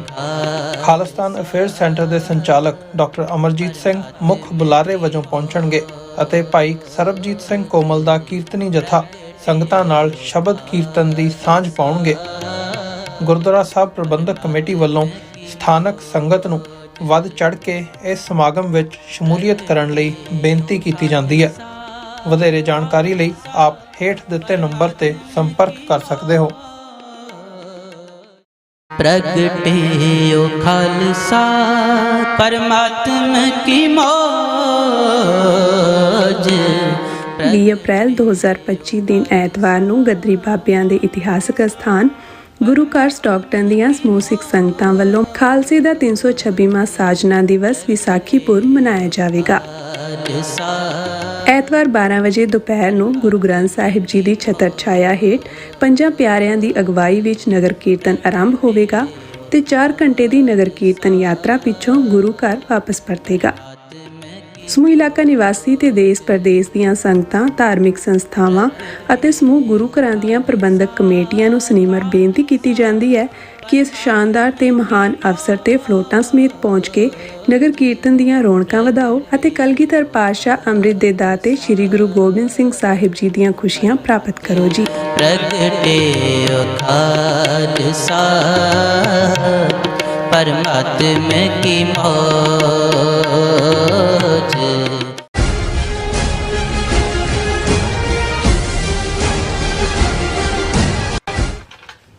ਦਰਸ਼ਕੋ, ਬ੍ਰੇਕ ਤੋਂ ਬਾਅਦ ਆਪਾਂ ਤੁਹਾਨੂੰ ਸਭ ਨੂੰ ਜੀ ਆਇਆਂ ਕਹਿੰਦੇ ਹਾਂ। ਸੋ ਜਿਸ ਤਰ੍ਹਾਂ ਕਿ ਮੀਡੀਆ ਰਿਪੋਰਟਾਂ ਅਨੁਸਾਰ ਕਾਂਗਰਸ ਦੀ ਹੋਮਲੈਂਡ ਸਿਕਿਉਰਿਟੀ ਕਮੇਟੀ ਨੇ ਟ੍ਰਾਂਸਨੈਸ਼ਨਲ ਰਿਪਰੈਸ਼ਨ ਸੰਬੰਧੀ ਬਿੱਲਾਂ ਨੂੰ ਪਾਸ ਕਰ ਦਿੱਤਾ ਹੈ। ਹੁਣ ਇਹ ਬਿੱਲ ਫੁੱਲ ਹਾਊਸ ਸਾਹਮਣੇ ਵੋਟ ਲਈ ਜਾਣਗੇ ਔਰ ਇਸੇ ਤਰ੍ਹਾਂ ਕੈਲੀਫੋਰਨੀਆ ਦੀ ਅਸੈਂਬਲੀ ਦੀ ਸੈਨੇਟ ਕਮੇਟੀ ਨੇ ਵੀ ਟ੍ਰਾਂਸਨੈਸ਼ਨਲ ਰਿਪਰੈਸ਼ਨ ਸੰਬੰਧੀ ਬਿੱਲ SB 509 ਪਾਸ ਕਰ ਦਿੱਤਾ ਹੈ ਔਰ ਹਿੰਦੂ ਅਮਰੀਕਨ ਫਾਊਂਡੇਸ਼ਨ ਨੇ ਇਸ ਤੇ ਤਿੱਖਾ ਰਿਐਕਸ਼ਨ ਦਿੱਤਾ ਹੈ। ਸੋ ਇਸ ਬਾਰੇ ਆਪਾਂ ਗੱਲਬਾਤ ਕਰਨ ਜਾ ਰਹੇ ਹਾਂ। ਸੋ ਅਸੀਂ ਚਾਹਾਂਗੇ ਕਿ ਤੁਸੀਂ ਇਸੇ ਤਰ੍ਹਾਂ ਬਣੇ ਰਹਿਣਾ, ਦੇਖਣ ਸੁਣ ਲਿਆ, ਲਿਖਣ ਲਈ ਤੁਹਾਡਾ ਸਭ ਦਾ ਬਹੁਤ ਬਹੁਤ ਸ਼ੁਕਰੀਆ ਜੀ। ਡਾਕਟਰ ਸਾਹਿਬ, ਕੀ ਵਿਚਾਰਾਂ ਨੇ?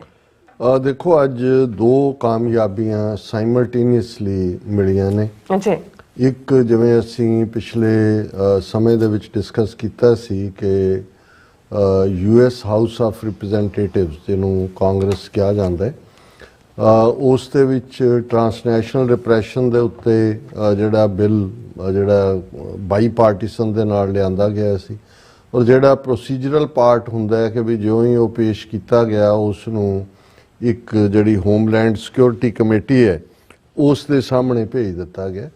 ਔਰ ਇਸੇ ਤਰ੍ਹਾਂ ਕਿਉਂਕਿ ਮਲਟੀਪਲ ਬਿੱਲ ਨੇ, ਜਦੋਂ ਤੁਸੀਂ ਹੋਮਲੈਂਡ ਸਿਕਿਉਰਿਟੀ ਦੀ ਗੱਲ ਕਰਦੇ ਹੋ ਤਾਂ ਇਹ 3-4 ਬਿੱਲ ਜਿਹੜੇ ਅੱਜ ਇਸ ਹੋਮਲੈਂਡ ਸਿਕਿਉਰਿਟੀ ਕਮੇਟੀ ਨੇ ਕਲੀਅਰ ਕੀਤੇ ਨੇ ਉਹ ਹੁਣ ਫੁੱਲ ਫਲੋਰ ਦੇ ਸਾਹਮਣੇ ਆਣਗੇ ਹਾਊਸ ਦੇ ਫॉर VOTING, ਕਿਉਂਕਿ ਬਾਈ ਪਾਰਟੀਸਨ ਦਾ ਮਤਲਬ ਹੁੰਦਾ ਹੈ ਵੀ ਉਹਨੂੰ ਸਪਾਂਸਰ ਕਰਨ ਵਾਲਿਆਂ 'ਚ ਡੈਮੋਕ੍ਰੈਟ ਵੀ ਨੇ, ਰਿਪਬਲਿਕਨ ਵੀ ਨੇ, ਦੋਨਾਂ ਦੀ ਹਮਾਇਤ ਹੈ। ਔਰ ਇਹ ਜਿਹੜੀ ਮੇਨ ਉਹਨਾਂ ਦੇ HR 2158 ਇਹ ਜਿਹੜਾ 119th ਕਾਂਗਰਸ ਦੇ ਵਿੱਚ ਇਹ ਉਸ ਨਾਲ ਜੁੜਿਆ ਹੋਇਆ ਔਰ ਇਹ ਹੈ ਕਾਊਂਟਰਿੰਗ ਟ੍ਰਾਂਸਨੈਸ਼ਨਲ ਰਿਪਰੈਸ਼ਨ ਐਕਟ ਆਫ 2025, ਉਸ ਦੇ ਉੱਤੇ ਜਿਹੜਾ ਇਹ ਆਇਆ ਔਰ ਇਸ ਦੇ ਉੱਤੇ ਇਹਨਾਂ ਦੇ ਜਿਹੜੇ ਉਹ ਕਲੀਅਰ ਹੋਏ ਨੇ। ਉਹਨਾਂ ਦੇ ਵਿੱਚ HR 2158 ਕਾਊਂਟਰਿੰਗ ਟ੍ਰਾਂਸਨੈਸ਼ਨਲ ਰਿਪਰੈਸ਼ਨ ਐਕਟ 2025 ਫੁੱਲ ਡਿਟੇਲਸ ਨੇ ਉਹਦੀਆਂ। ਫਿਰ ਜਿਹੜਾ 3-4 ਹੋਰ ਨੇ ਜਿਨ੍ਹਾਂ ਦੇ ਵਿੱਚ 1508 ਹੈ ਜਿਹੜਾ department of homeland security special events program and support act, ਇਸ ਨੂੰ ਜਿਹੜਾ ਉਹ ਕਲੀਅਰੈਂਸ ਦੇ ਕੇ ਫਲੋਰ ਲਈ ਭੇਜ ਦਿੱਤਾ ਗਿਆ। ਔਰ ਇਹ ਜਿਹੜੀ ਉਹਦੇ 'ਚ during the session congressman Seth Magaziner highlighted serious concerns regarding incidents involving attempts by Indian agents to target and kill Americans in New York ਕਿ ਵੀ ਉਹਨਾਂ ਨੇ ਕਾਂਗਰਸਮੈਨ ਮੈਗਜ਼ੀਨ ਨੇ ਕਿਹਾ ਸੀ ਵੀ ਕਿਵੇਂ ਇਹ ਜਿਹੜਾ ਇੰਡੀਅਨ ਏਜੰਟਸ ਵੱਲੋਂ ਨਿਊਯਾਰਕ ਦੇ ਵਿੱਚ ਗੁਰਪਤਵੰਤ ਨੂੰ ਮਰਡਰ ਪਲਾਟ ਕਰਨ ਦੀ ਕੋਸ਼ਿਸ਼ ਕੀਤੀ ਗਈ ਔਰ ਉਹਦੇ 'ਚ ਉਹਨਾਂ ਨੇ ਖਾਸ ਤੌਰ 'ਤੇ ਕਾਂਗਰਸਮੈਨ ਐਰਿਕ ਸਵੈਲਵਲ ਨੂੰ ਵੀ ਉਹਦੀਆਂ ਕੰਟਰੀਬਿਊਸ਼ਨ ਨੂੰ ਰੈਕਗਨਾਈਜ਼ ਕੀਤਾ ਸੀ ਕਿ ਵੀ ਇਹ ਸਾਡੇ ਬਿੱਲ ਨੂੰ ਬਾਈ ਪਾਰਟੀਸਨ ਸਪੋਰਟ ਹੈ ਔਰ ਅਸੀਂ ਇਸ ਨੂੰ ਅੱਗੇ ਲੈ ਕੇ ਜਾਵਾਂਗੇ। ਸੋ ਇਹ ਇੱਕ ਬਹੁਤ ਵੱਡੀ ਪ੍ਰਾਪਤੀ ਹੈ। ਇਸ ਦੇ ਉੱਤੇ ਡਾਕਟਰ ਪ੍ਰਿਤਪਾਲ ਸਿੰਘ ਜਿਹੜੇ ਅਮਰੀਕਨ ਸਿੱਖ ਕਾਕਸ ਕਮੇਟੀ ਦੇ ਕੋਆਰਡੀਨੇਟਰ ਨੇ, ਉਹਨਾਂ ਨੇ ਥੈਂਕਸ ਕੀਤਾ ਹਾਊਸ ਹੋਮਲੈਂਡ ਸਿਕਿਉਰਿਟੀ ਕਮੇਟੀ ਦਾ ਯੂਨੈਨਿਮਸ ਬਾਈ ਪਾਰਟੀਸਨ ਸਪੋਰਟ ਦੇ ਲਈ for advancing legislation to counter transnational repression ਔਰ including threats from agents of Indian government against Americans. So ਇਹ ਇੱਕ ਬਹੁਤ ਵੱਡੀ ਪ੍ਰਾਪਤੀ ਹੈ। ਦੂਸਰੇ ਪਾਸੇ ਜਿਹੜਾ ਜੇ ਪਿਛਲੇ ਦਿਨਾਂ 'ਚ ਹੀ ਅਸੀਂ ਡਿਸਕਸ ਕੀਤਾ ਸੀ ਕਿ ਵੀ ਡਾਕਟਰ ਬੈਂਸ ਬੀਬੀ ਜਿਹੜੀ ਅਸੈਂਬਲੀ ਵੂਮਨ ਨੇ ਬੇਕਰਸਫੀਲਡ ਤੋਂ ਔਰ ਉਹਨਾਂ ਦੀ ਕੋ ਸੈਨੇਟਰ ਐਨਾ, ਉਹਨਾਂ ਨੇ SB 509 ਟਰਾਂਸਨੈਸ਼ਨਲ ਰਿਪਰੈਸ਼ਨ ਬਿੱਲ ਜਿਹੜਾ ਕਿ ਜਿਹਦੇ ਉੱਤੇ ਹੀਅਰਿੰਗ ਹੋਈ, ਸੈਂਕੜਿਆਂ ਦੀ ਗਿਣਤੀ ਦੇ ਵਿੱਚ ਸਿੱਖ ਪਹੁੰਚੇ ਹੋਏ ਸੀ ਔਰ ਹਿੰਦੂ ਅਮਰੀਕਨ ਫਾਊਂਡੇਸ਼ਨ ਜਿਹੜੀ ਇਸ ਦੇ ਵਿਰੋਧ ਸੀ, ਉਹਨਾਂ ਦੇ ਨੁਮਾਇੰਦੇ ਤਾਂ ਆਏ ਪਰ ਮੌਕੇ ਤੇ ਉਹ ਭੱਜਣ ਤੇ ਮਜਬੂਰ ਹੋਏ। ਉਹਨਾਂ ਨੇ ਇਸ ਦੇ ਉੱਤੇ ਬੜਾ ਸਟਰੋਂਗ ਲਿਆ ਸੀ ਕਿ ਬਈ ਇਹ ਜਿਹੜਾ ਹੈ ਉਹਨਾਂ ਨੂੰ ਸਟੇਟ ਵੀ ਇਹਦੇ 'ਚ ਫੰਡ ਦੇ ਤਾਂ ਕਿ ਇੰਟੈਲੀਜੈਂਸ ਏਜੰਸੀਆਂ ਔਰ ਪੁਲਿਸ ਦੇ ਬੰਦਿਆਂ ਨੂੰ ਉਹਦੇ ਮੁਤਾਬਕ ਟ੍ਰੇਨਡ ਕੀਤਾ ਜਾਏ ਔਰ ਟਰਾਂਸਨੈਸ਼ਨਲ ਰਿਪਰੈਸ਼ਨ ਬਾਰੇ ਉਹਨਾਂ ਦੇ ਕੋਲ ਜਾਣਕਾਰੀ ਹੋਏ। ਸੋ ਇਹ ਵੀ ਖੁਸ਼ੀ ਦੀ ਗੱਲ ਹੈ ਔਰ ਉਹ ਕਿਉਂਕਿ ਜਿਹੜਾ ਪਹਿਲੀ ਸਟੈਪ 'ਚ ਪੇਸ਼ ਹੋਇਆ ਫਿਰ ਇਹ ਐਪਰੋਪ੍ਰੀਏਸ਼ਨ ਕਮੇਟੀ ਦੇ ਸਾਹਮਣੇ ਆਇਆ, ਜਿੱਥੇ ਕਿ ਪਿਛਲੀ ਵਾਰੀ ਜਦੋਂ ਪਿਛਲੇ ਸੈਸ਼ਨ ਵੇਲੇ ਪੇਸ਼ ਹੋਇਆ ਤੇ ਐਪਰੋਪ੍ਰੀਏਸ਼ਨ ਕਮੇਟੀ 'ਚ ਹਿੰਦੂ ਅਮਰੀਕਨ ਫਾਊਂਡੇਸ਼ਨ ਨੇ ਲੌਬੀ ਕਰਕੇ ਉਹਨੂੰ ਕਿਲ ਕਰ ਦਿੱਤਾ ਸੀ। ਪਰ ਇਹ ਹੁਣ ਬ੍ਰੇਕਿੰਗ ਨਿਊਜ਼ ਦੇ ਤੌਰ ਦੇ ਉੱਤੇ ਜਿਹੜਾ ਹੈ ਉਹ ਆਇਆ ਔਰ ਇਹ ਬ੍ਰੇਕਿੰਗ ਨਿਊਜ਼ ਵੀ ਹਿੰਦੂ ਅਮਰੀਕਨ ਫਾਊਂਡੇਸ਼ਨ ਦੀ ਹੈ। California state senate government organisation committee approved the highly controversial SB 509 which could label Indian Americans opposing the violent Khalistan movement as digital transnational repression। ਇਹ ਹੁਣ ਹਿੰਦੂ ਅਮਰੀਕਨ ਫਾਊਂਡੇਸ਼ਨ ਨੇ ਕਿਹਾ ਕਿ ਇਹ ਤਾਂ ਪਾਸ ਹੋ ਗਿਆ ਜੇ ਜਿਹੜਾ SB 509 ਇਹਦੇ ਥੱਲੇ ਹੁਣ ਜਿਹੜਾ ਕੋਈ ਵੀ ਜਿਹੜਾ ਹਿੰਦੂਤਵੀ ਖਾਲਿਸਤਾਨ ਮੂਵਮੈਂਟ ਦੇ ਅਗੇਂਸਟ ਬੋਲੇਗਾ ਉਸ ਨੂੰ ਜਿਹੜਾ ਹੈ ਉਹ ਡਿਜੀਟਲ ਔਰ ਟਰਾਂਸਨੈਸ਼ਨਲ ਰਿਪਰੈਸ਼ਨ ਦੇ ਲਈ ਜ਼ਿੰਮੇਵਾਰ ਦੱਸਿਆ ਜਾਏਗਾ। ਔਰ ਉਹਨੇ ਇਹ ਬੜਾ ਦਾਅਵਾ ਕੀਤਾ ਹੈ ਕਿ ਜੀ ਭਾਵੇਂ ਇਹ ਪਾਸ ਹੋ ਗਿਆ ਪਰ ਹਿੰਦੂ ਅਮਰੀਕਨ ਫਾਊਂਡੇਸ਼ਨ ਵੱਲੋਂ ਸਮੀਰ ਕਾਲਰਾ ਨੇ ਬੜੀ ਪਾਵਰਫੁਲ ਟੈਸਟੀਮਨੀ ਦਿੱਤੀ ਜਿਹੜੀ ਬਿੱਲ ਦੇ ਕਿ ਬਿੱਲ ਮਿਸਗਾਈਡਡ ਔਰ ਵਾਪਸ ਹੋਣਾ ਚਾਹੀਦਾ। ਉਹਨੇ ਕਿਹਾ ਕਿ ਵੀ ਭਾਵੇਂ ਇਹ ਬਿੱਲ ਪਾਸ ਹੋ ਗਿਆ we will continue to oppose the bill in the Senate and throughout the legislative process ਕਿ ਵੀ ਅਸੀਂ ਹੁਣ ਅੱਗੇ ਸੈਨੇਟ 'ਚ ਜਾਣਾ, ਇਹਨੂੰ ਅਸੀਂ ਪੁੱਜ ਕੇ ਇਹਦਾ ਵਿਰੋਧ ਕਰਾਂਗੇ। ਸੋ ਇਹ ਆਪਣੇ ਦੁਸ਼ਮਣ ਦੀਆਂ ਅੱਖਾਂ 'ਚ ਦੇਖੋ ਕਿਸ ਕਦਰ ਨਫ਼ਰਤ ਹੈ। ਅਮਰੀਕਾ ਦੇ ਵਿੱਚ ਹੁਣ ਇਹ ਜਿਹੜੇ ਬਿੱਲ ਨੇ ਟਰਾਂਸਨੈਸ਼ਨਲ ਰਿਪਰੈਸ਼ਨ ਬਿੱਲ ਜਿਹੜਾ ਹੋਮਲੈਂਡ ਸਿਕਿਉਰਿਟੀ ਕਮੇਟੀ 'ਚੋਂ ਵੀ ਕਲੀਅਰ ਹੋਇਆ ਔਰ ਸਟੇਟ ਵਾਲਾ ਵੀ ਹੋਇਆ, ਇਹ ਅਮਰੀਕਨ ਸਿਟੀਜ਼ਨਸ ਦੀ ਹਿਫਾਜ਼ਤ ਲਈ ਨੇ ਜਿਹਦੇ 'ਚ ਹਿੰਦੂ ਵੀ ਨੇ, ਮੁਸਲਮਾਨ ਵੀ ਨੇ, ਸਿੱਖ ਵੀ ਨੇ, ਕੋਈ ਗੈਰ ਮਜ਼ਹਬ ਜਿਹਦਾ ਕੋਈ ਵੀ ਨਹੀਂ ਉਹ ਵੀ ਹੈ। ਲੇਕਿਨ ਇਹਨਾਂ ਨੂੰ ਇਹ ਤਕਲੀਫ ਹੈ ਕਿ ਵੀ ਜਿਹੜੀ ਇਹਨਾਂ ਦੀ ਇੰਡੀਅਨ ਹਾਲਾਂਕਿ ਇਹ ਜਿਹੜੀ ਕੋਈ ਰਜਿਸਟਰਡ ਬਾਡੀ ਵੀ ਨਹੀਂ ਹੈ ਜਿਹੜੀ ਹਿੰਦੂ ਅਮਰੀਕਨ ਫਾਊਂਡੇਸ਼ਨ ਕੋਈ as a foreign agent register ਹੋਈ ਹੈ ਕਿ ਜੀ ਇਹ ਇੰਡੀਆ ਦੇ ਬਿਹਾਫ ਤੇ ਲੌਬੀ ਕਰ ਰਹੇ ਨੇ। ਅਮਰੀਕਨ ਸੋਇਲ ਦੇ ਉੱਤੇ ਜੇ ਵਾਇਲੈਂਸ ਹੁੰਦੀ ਹੈ ਔਰ ਕੋਈ ਬਿੱਲ ਜਾਂ ਕੋਈ ਕਾਨੂੰਨ ਅਮਰੀਕਨ ਸਿਟੀਜ਼ਨ ਨੂੰ ਤਹਫੁਜ਼ ਦਿੰਦਾ ਹੈ ਤੇ ਇਹਨਾਂ ਨੂੰ ਕੀ ਤਕਲੀਫ ਹੈ ਜੀ। ਪਰ ਇਹ ਹੈ ਜਦੋਂ ਅਸੀਂ ਇਹ ਕਹਿੰਦੇ ਹਾਂ ਕਿ ਭਾਈ ਇਹ ਇਹਨਾਂ ਦੇ ਅੰਦਰ ਕਿਸ ਕਦਰ ਨਫ਼ਰਤ ਹੈ, ਇਹ ਤਾਂ ਇੰਡੀਅਨ ਉਸ ਏਜੰਡੇ ਨੂੰ ਜਿਹੜਾ ਅਜੀਤ ਡੋਵਲ ਦਾ ਉਹਨੂੰ ਅੱਗੇ ਲਿਜਾਣਾ ਚਾਹੁੰਦੇ ਨੇ। ਸੋ ਅਸੀਂ ਇਹਨਾਂ ਦਾ ਸ਼ੁਕਰੀਆ ਵੀ ਅਦਾ ਕਰਦੇ ਹਾਂ, ਕਾਂਗਰਸਮੈਨ ਵੀ ਔਰ ਅਸੈਂਬਲੀਮੈਨ ਵੀ ਜਿਨ੍ਹਾਂ ਨੇ ਦੋਨਾਂ ਨੂੰ ਪੁਸ਼ ਫਾਰਵਰਡ ਕੀਤਾ ਹੈ। ਅਜੇ ਇਸ ਜਰਨੀ ਦੇ ਉੱਤੇ ਪੁਸ਼ ਹੋ ਰਿਹਾ ਪਰ ਇਹ ਹਿੰਦੂਤਵੀ ਕਿਸ ਹੱਦ ਤੱਕ ਜਾ ਕੇ ਕਿੱਥੇ ਜਾ ਕੇ ਬਲੌਕ ਕਰਵਾਉਣਗੇ।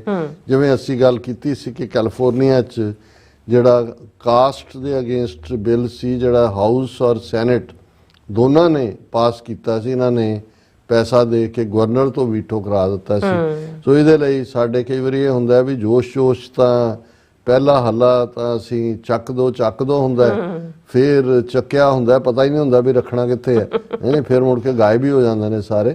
ਸੋ ਇਹਦੇ ਜਿਹੜੀ ਇਹ ਲੈਜਿਸਲੇਟਿਵ ਪ੍ਰੋਸੈਸ ਹੁੰਦੀ ਹੈ, ਇਹ ਕਾਂਗਰਸਮੈਨ ਹੋਣ ਦੂਜੇ ਹੋਣ ਸਾਰੇ ਪੋਲੀਟੀਸ਼ੀਅਨ ਨੇ। ਜੇ 40 ਚਿੱਠੀਆਂ ਦੂਸਰਿਆਂ ਵੱਲੋਂ ਵਿਰੋਧ 'ਚ ਆ ਗਈਆਂ ਤੇ ਅਸੀਂ ਜਿਹੜੀਆਂ 2 ਵੀ ਨਹੀਂ ਲਿਖਵਾ ਸਕੇ ਤੇ ਉਹਨਾਂ ਨੂੰ ਲੱਗਣਾ ਕਿ ਵੀ ਉਹਨਾਂ ਨੇ ਅਲਟੀਮੇਟਲੀ ਤਾਂ ਲੋਕਾਂ ਦੇ ਔਰ ਮਨੀ ਪਾਵਰ, ਇਹਨਾਂ ਕੋਲ ਮਨੀ ਹੈ, ਫੰਡ ਰੇਜ਼ਿੰਗ ਕਰਦੇ ਨੇ ਔਰ ਅਸੀਂ ਇਸ ਦੇ ਉੱਤੇ ਸਜਗ ਹੋਈ ਹੈ। ਪਰ ਇਹ ਦੋਨੋਂ ਹੀ ਖਬਰਾਂ ਬੜੀਆਂ ਖੁਸ਼ੀ ਵਾਲੀਆਂ ਨੇ ਕਿ ਐਟਲੀਸਟ ਮੁੱਢਲੀਆਂ ਹਰਡਲਸ ਚੋਂ ਇਹ ਟਰਾਂਸਨੈਸ਼ਨਲ ਰਿਪਰੈਸ਼ਨ ਬਿੱਲ ਗਾਂ ਨੂੰ ਤੁਰੇ ਨੇ। ਬਿਲਕੁਲ ਡਾਕਟਰ ਸਾਹਿਬ ਤੁਹਾਡਾ ਬਹੁਤ ਧੰਨਵਾਦ। ਸੋ ਇੱਥੇ ਲੈਣੇ ਬ੍ਰੇਕ। ਵਿਊਅਰਸ ਤੁਸੀਂ ਕਿਤੇ ਨਹੀਂ ਜਾਣਾ, ਮਿਲਦੇ ਆਫਟਰ ਦਿਸ ਸ਼ਾਰਟ ਬ੍ਰੇਕ।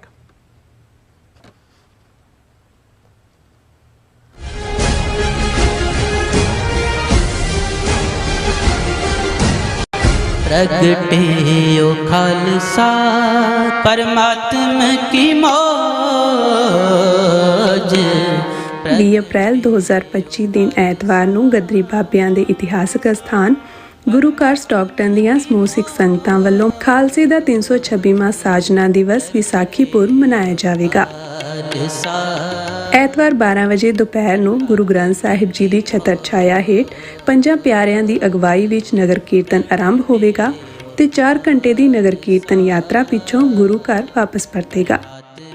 ਸਮੂਹ ਇਲਾਕਾ ਨਿਵਾਸੀ ਤੇ ਦੇਸ਼ ਪ੍ਰਦੇਸ਼ ਦੀਆਂ ਸੰਗਤਾਂ, ਧਾਰਮਿਕ ਸੰਸਥਾਵਾਂ ਅਤੇ ਸਮੂਹ ਗੁਰੂ ਘਰਾਂ ਦੀਆਂ ਪ੍ਰਬੰਧਕ ਕਮੇਟੀਆਂ ਨੂੰ ਸਨਿਮਰ ਬੇਨਤੀ ਕੀਤੀ ਜਾਂਦੀ ਹੈ ਕਿ ਇਸ ਸ਼ਾਨਦਾਰ ਤੇ ਮਹਾਨ ਅਵਸਰ ਤੇ ਫਲੋਟਾਂ ਸਮੇਤ ਪਹੁੰਚ ਕੇ ਨਗਰ ਕੀਰਤਨ ਦੀਆਂ ਰੌਣਕਾਂ ਵਧਾਓ ਅਤੇ ਕਲਗੀਧਰ ਪਾਤਸ਼ਾਹ ਅੰਮ੍ਰਿਤ ਦੇ ਦਾਤੇ ਸ੍ਰੀ ਗੁਰੂ ਗੋਬਿੰਦ ਸਿੰਘ ਸਾਹਿਬ ਜੀ ਦੀਆਂ ਖੁਸ਼ੀਆਂ ਪ੍ਰਾਪਤ ਕਰੋ ਜੀ। ਪ੍ਰਗਟਿਓ ਖਾਲਸਾ ਪਰਮਾਤਮਾ ਕੀ ਮੌਜ।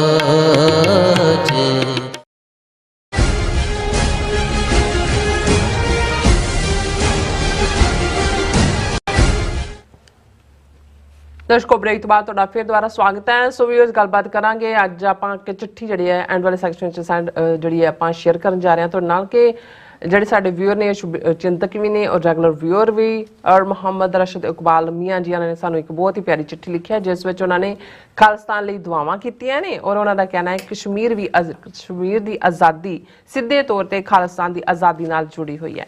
ਉਹ ਸ਼ੇਅਰ ਕਰਨ ਜਾ ਰਹੇ ਹਾਂ ਔਰ ਨਾਲ ਜਿਹੜੇ ਤੁਹਾਡੇ ਲਾਈਵ ਮੈਸੇਜ ਨੇ ਉਹ ਵੀ ਆਪਾਂ ਸ਼ੇਅਰ ਕਰਨ ਜਾਵਾਂਗੇ। ਸੋ ਅਸੀਂ ਚਾਹਾਂਗੇ ਕਿ ਤੁਸੀਂ ਇਸੇ ਤਰ੍ਹਾਂ ਬਣੇ ਰਹਿਣਾ। ਦੇਖਣ ਸੁਣ ਲਿਆ ਲਿਖਣ ਲਈ ਤੁਹਾਡਾ ਸਭ ਦਾ ਬਹੁਤ ਬਹੁਤ ਧੰਨਵਾਦ ਜੀ। ਡਾਕਟਰ ਸਾਹਿਬ, ਕੀ ਵਿਚਾਰਾਂ ਨੇ ਤੁਹਾਡੀਆਂ? ਦੇਖੋ, ਸਾਡੀ ਇਹ ਕੋਸ਼ਿਸ਼ ਹੁੰਦੀ ਹੈ ਕਿ ਜਿੱਥੇ ਅਸੀਂ ਲੇਟੈਸਟ ਜੋ ਕੁਝ ਦੁਨੀਆ ਦੇ ਵਿੱਚ ਵਾਪਰ ਰਿਹਾ ਹੈ, ਵਾਪਰਦਾ ਹੈ, ਔਰ ਸਾਡੇ ਖਿੱਤੇ ਦੇ ਵਿੱਚ ਸਾਊਥ ਏਸ਼ੀਆ 'ਚ, ਇੰਡੀਆ, ਪਾਕਿਸਤਾਨ, ਬੰਗਲਾਦੇਸ਼, ਨੇਪਾਲ 'ਚ, ਔਰ ਫਿਰ ਸਾਡੀ ਕੌਮ ਨਾਲ ਸੰਬੰਧਿਤ ਔਰ ਸਾਡੇ ਕਸ਼ਮੀਰੀ ਭਰਾ ਭੈਣਾਂ ਔਰ ਪਾਕਿਸਤਾਨੀ ਭਰਾ ਭੈਣਾਂ, ਉਹਨਾਂ ਦੇ ਵਿੱਚ ਕਿਵੇਂ ਕਿਹੜੀਆਂ ਚੀਜ਼ਾਂ ਜਿਹੜੀਆਂ ਨੇ ਉਹ ਚੱਲ ਰਹੀਆਂ, ਉਹਨਾਂ ਨੂੰ ਵੀ ਅਸੀਂ ਇੱਕ ਸੀਮਤ ਦਾਇਰੇ 'ਚ ਰਹਿੰਦਿਆਂ ਹੋਇਆਂ ਜਿਹੜਾ ਡਿਸਕਸ ਕਰਨ ਦੀ ਕੋਸ਼ਿਸ਼ ਕਰਦੇ ਹਾਂ। ਔਰ ਸਾਡੇ ਲਈ ਸਾਡੇ ਵਿਊਅਰਸ ਦੀ ਇਨਪੁਟ ਉਹ ਭਾਵੇਂ ਕਾਮੈਂਟਸ ਰੂਪ ਦੇ ਵਿੱਚ ਆਉਂਦੀ ਹੈ, ਹਾਲਾਂ ਲਾਈਵ ਦੇ ਵਿੱਚ ਜਿਹੜੇ ਆ ਕੇ ਕਾਮੈਂਟ ਕਰਦੇ ਨੇ ਉਹ ਬਰੀਫ ਸਪੇਸ ਹੁੰਦਾ ਹੈ, ਲੇਕਿਨ ਉਹ ਵੀ ਅਸੀਂ ਐਪਰੀਸ਼ੀਏਟ ਕਰਦੇ ਹਾਂ।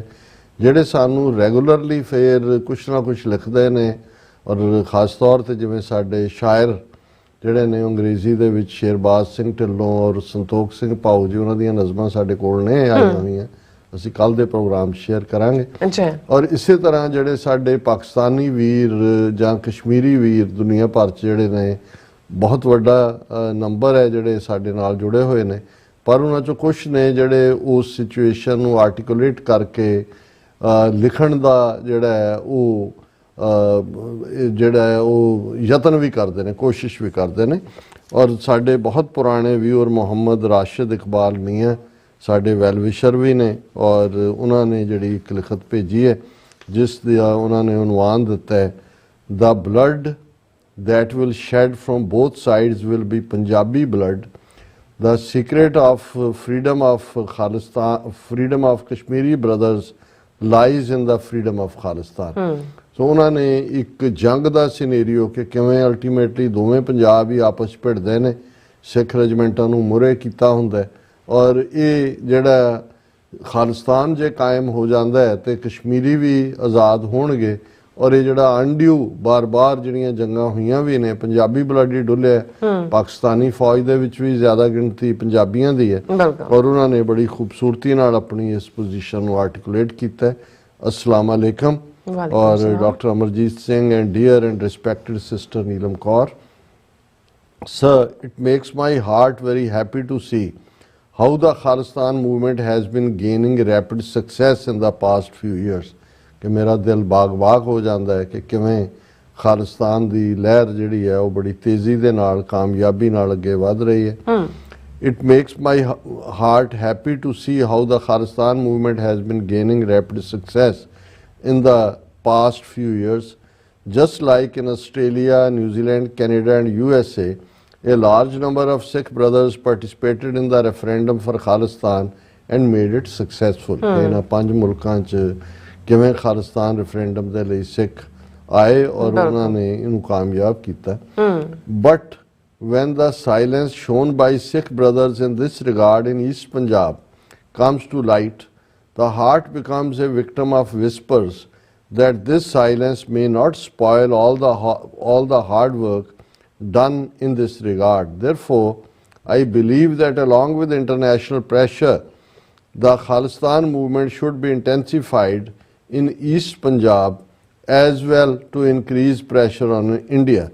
Along with this, a delegation of Khalistan, ਇਹ ਮੈਂ ਬਾਅਦ ਚ ਪੜ੍ਹਦੇ ਉਹਨਾਂ ਨੇ ਇਹ ਕਿਹਾ ਕਿ ਜੀ ਬਾਹਰ ਦੀ ਕਾਮਯਾਬੀ ਤਾਂ ਖੁਸ਼ੀ ਦਿੰਦੀ ਹੈ, ਪਰ ਇੱਕ ਗੱਲ ਵਰੀਸਮ ਵੀ ਨਜ਼ਰ ਆਉਂਦੀ ਹੈ ਕਿ ਵੀ ਭਾਰਤੀ ਕਬਜ਼ੇ ਵਾਲਾ ਪੰਜਾਬ, ਜਿਹਨੂੰ ਮਸ਼ਰਕੀ ਪੰਜਾਬ ਕਹਿੰਦੇ ਨੇ ਸਾਡੇ ਪਾਕਿਸਤਾਨੀ ਵੀਰ, ਪੂਰਬੀ ਪੰਜਾਬ, ਉਸ ਦੇ ਵਿੱਚ ਐਂ ਲੱਗਦਾ ਜਿਵੇਂ ਮੂਵਮੈਂਟ ਨਾ ਹੋਏ ਔਰ ਉਹਦੇ 'ਚ ਇਸ ਮੂਵਮੈਂਟ ਨੂੰ ਤੇਜ਼ ਕਰਨ ਦੀ ਲੋੜ ਹੈ। ਦੇਖੋ ਮੈਨੂੰ ਇਸ ਗੱਲ ਦੀ ਵੈਸੇ ਖੁਸ਼ੀ ਹੈ ਕਿ ਹੁਣ ਲੇਟਲੀ ਪਾਕਿਸਤਾਨ ਦੇ ਵਿੱਚ ਬਹੁਤ ਯੰਗ ਬਲੌਗਰ ਜਾਂ ਯੂਟਿਊਬਰ ਔਰ ਟਿਕਟੋਕਰ, ਉਹਨਾਂ ਦੀ ਦਿਲਚਸਪੀ ਖਾਲਿਸਤਾਨ ਦੇ ਮੁੱਦੇ ਦੇ ਉੱਤੇ ਕਾਫੀ ਹੋਈ ਹੈ।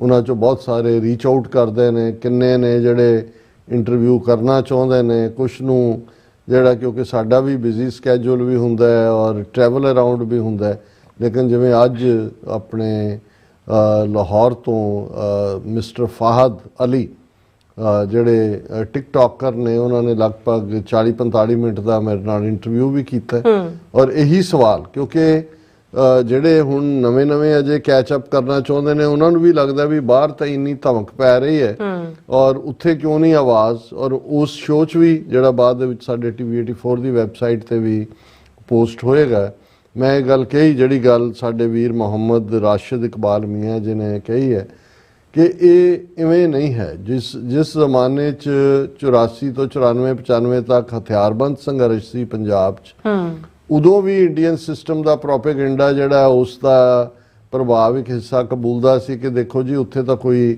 ਖਾਲਿਸਤਾਨ ਮੰਗਦਾ ਨਹੀਂ ਹੈ ਔਰ ਇਹ ਤਾਂ ਐਵੇਂ ਲਟੇਰੇ ਔਰ ਅੱਤਵਾਦੀ ਤੇ ਉਗਰਵਾਦੀ ਤੇ ਦੂਜੇ ਤੀਜੇ ਨੇ। ਅਸੀਂ ਸਮਝਦੇ ਹਾਂ ਪੰਜਾਬ ਨੇ ਬਹੁਤ ਕੁਰਬਾਨੀਆਂ ਕੀਤੀਆਂ, ਅੱਜ ਵੀ ਪੰਜਾਬ ਦੀ ਧਰਤੀ, ਪੰਜਾਬ ਦੇ ਲੋਕ ਤਿਆਰ ਨੇ ਔਰ ਉਹਦਾ ਜਿਹੜਾ ਇੱਕ ਇੰਡੀਕੇਸ਼ਨ ਇਹੀ ਹੈ ਕਿ ਹਾਲਾਂ ਅਸੀਂ ਪਾਰਲੀਮੈਂਟ ਜਾਂ ਕਨਸਟੀਟਿਊਸ਼ਨ 'ਚ ਯਕੀਨ ਨਹੀਂ ਰੱਖਦੇ ਇਹਨਾਂ ਦੇ, ਲੇਕਿਨ ਜੇ ਭਾਈ ਅਮਰਿਤਪਾਲ ਸਿੰਘ ਨੂੰ NSA ਲਾ ਕੇ 2200 ਕਿਲੋਮੀਟਰ ਦੂਰ ਭੇਜਦੇ ਨੇ ਤੇ ਉਹ 2 ਲੱਖ ਤੋਂ ਜ਼ਿਆਦਾ ਵੋਟਾਂ ਨਾਲ, ਜਿੰਨੀਆਂ ਮੋਦੀ ਨੂੰ ਵੀ ਨਹੀਂ ਬਨਾਰਸ ਤੋਂ ਮਿਲੀਆਂ, ਜਿੱਤਦੇ ਨੇ। ਇਵੇਂ ਹੀ ਸਰਬਜੀਤ ਸਿੰਘ, ਭਾਵੇਂ ਉਹਨਾਂ ਦੀ ਐਬਿਲਿਟੀ ਕੀ ਹੈ ਕੀ ਨਹੀਂ, ਇਹ ਡਿਬੇਟ ਇੱਕ ਵੱਖਰੀ ਹੈ, ਲੇਕਿਨ ਸ਼ਹੀਦ ਬੇਅੰਤ ਸਿੰਘ ਦਾ ਪੁੱਤਰ ਹੈ ਉਹ, ਜਿਹਨੇ ਇੰਦਰਾ ਗਾਂਧੀ ਨੂੰ ਸਜ਼ਾ ਯਾਫਤਾ ਕੀਤਾ ਭਾਈ ਸਤਵੰਤ ਸਿੰਘ ਨਾਲ ਮਿਲ ਕੇ। ਉਹ ਫਰੀਦਕੋਟ ਦੀ ਸੀਟ ਤੋਂ ਜਿੱਤਦੇ ਨੇ, ਇਹਦੇ ਬਾਵਜੂਦ ਕਿ ਪੂਰਾ ਟਿਲ ਲਾਇਆ ਹੋਇਆ ਸੀ, ਉਹ BJP ਹੋਏ ਜਾਂ ਆਮ ਆਦਮੀ ਪਾਰਟੀ ਜਾਂ ਦੂਜੇ ਹੋਣ। ਸੋ ਇਹ ਬਹੁਤ ਵਾਰੀ ਬੈਰੋਮੀਟਰ ਹੁੰਦਾ ਹੈ, ਜਿਹਨੂੰ ਅਸੀਂ ਥਰਮਾਮੀਟਰ ਕਹਿੰਦੇ ਹਾਂ। ਅੰਦਾਜ਼ਾ ਤਾਂ ਵੈਸੇ ਮੱਥੇ ਨੂੰ ਛੋ ਕੇ ਦੱਸ ਦਿੰਦੇ ਨੇ ਵੀ ਕਿੰਨਾ ਬੁਖਾਰ ਹੈ, ਲੇਕਿਨ ਜਦੋਂ ਤੁਸੀਂ ਥਰਮਾਮੀਟਰ ਲਾਉਂਦੇ ਹੋ ਚੋਣਾਂ ਨੂੰ, ਤੁਸੀਂ ਇਹੀ ਮੰਨ ਲਓ। ਤੇ ਮੈਂ ਇਹ ਸਮਝਦਾ ਵੀ ਇਹ ਬਿਲਕੁਲ ਠੀਕ ਨਹੀਂ ਹੈ ਜਿਹੜੇ ਵੀ ਇਹ ਸਮਝਦੇ ਨੇ ਵੀ ਸ਼ਾਇਦ ਈਸਟ ਪੰਜਾਬ ਦੇ ਸਿੱਖ ਨਹੀਂ ਚਾਹੁੰਦੇ, ਇਵੇਂ ਨਹੀਂ ਹੈ। ਹਾਂ, ਮੂਵਮੈਂਟ ਦੇ ਰੂਪ ਬਦਲਦੇ ਨੇ ਔਰ ਕਿਸ ਲੈਵਲ ਤੇ ਫਾਰਮਰ ਮੂਵਮੈਂਟ ਆਪਣੇ ਆਪ ਦੇ ਵਿੱਚੋਂ ਸਿੱਖਾਂ ਨੇ ਹੀ ਲੜ ਕੇ ਜਿਹੜੀ ਹੈ ਉਹ 3 ਕਾਨੂੰਨ ਵਾਪਸ ਕਰਵਾਏ ਨੇ ਔਰ ਇੱਕ ਜਿਹੜਾ ਇਹਨਾਂ ਨੇ ਫਿਰ ਸੁਝਾਅ ਦਿੱਤਾ ਹੈ ਕਿ ਵੀ ਇਹ ਇੰਟਰਨੈਸ਼ਨਲ ਪ੍ਰੈਸ਼ਰ ਦੇ ਲਈ ਇਹ ਵੀ ਜ਼ਰੂਰੀ ਹੈ ਕਿ ਜਿਹੜੀ ਖਾਲਿਸਤਾਨ ਮੂਵਮੈਂਟ ਦੇ ਲੀਡਰਸ ਨੇ, ਉਹਨਾਂ ਦੀ ਟੌਪ ਲੀਡਰਸ਼ਿਪ ਚਾਈਨਾ ਦੀ ਲੀਡਰਸ਼ਿਪ ਨੂੰ ਮਿਲੇ, take China into confidence so that whenever the issue of Khalistan goes to the United Nations, China will also be seen supporting Khalistan. But I will again emphasize that Khalistan movement should be accelerated in East Punjab. और इन्हां दे बिल्कुल ठीक है भी ultimately ਜਦੋਂ ਵੀ ਕੋਈ ਐਸੀ situation ਬਣੇਗੀ, ਹੁਣ ਇੱਕ ਤਾਂ ਜਿਵੇਂ ਅੱਜ ਵੀ ਮਾਰਨਿੰਗ ਉਸ ਫਾਹਦ ਅਲੀ ਜੀ ਨੇ ਇੱਕ ਸਵਾਲ ਇਹ ਵੀ ਪੁੱਛਿਆ ਸੀ ਕਿ ਜੀ ਪੰਜਾਬ 'ਚ ਕਦੋਂ ਰੈਫਰੈਂਡਮ ਹੋਏਗਾ ਜਾਂ ਦੂਜੇ। ਮੈਂ ਕਿਹਾ ਜੀ ਮੈਂ ਰੈਫਰੈਂਡਮ ਤਾਂ ਉਹੀ 3 ਟਾਈਪਸ ਨੇ, ਜੇ ਤਾਂ UN ਦੇ ਥੱਲੇ ਇੱਕ, ਮੈਂ ਕਿਹਾ ਇਹ ਤਾਂ ਇੱਕ ਮੋਮੈਂਟਮ ਬਿਲਟ ਹੋ ਰਹੀ ਹੈ ਮੂਵਮੈਂਟ ਦੇ ਲਈ।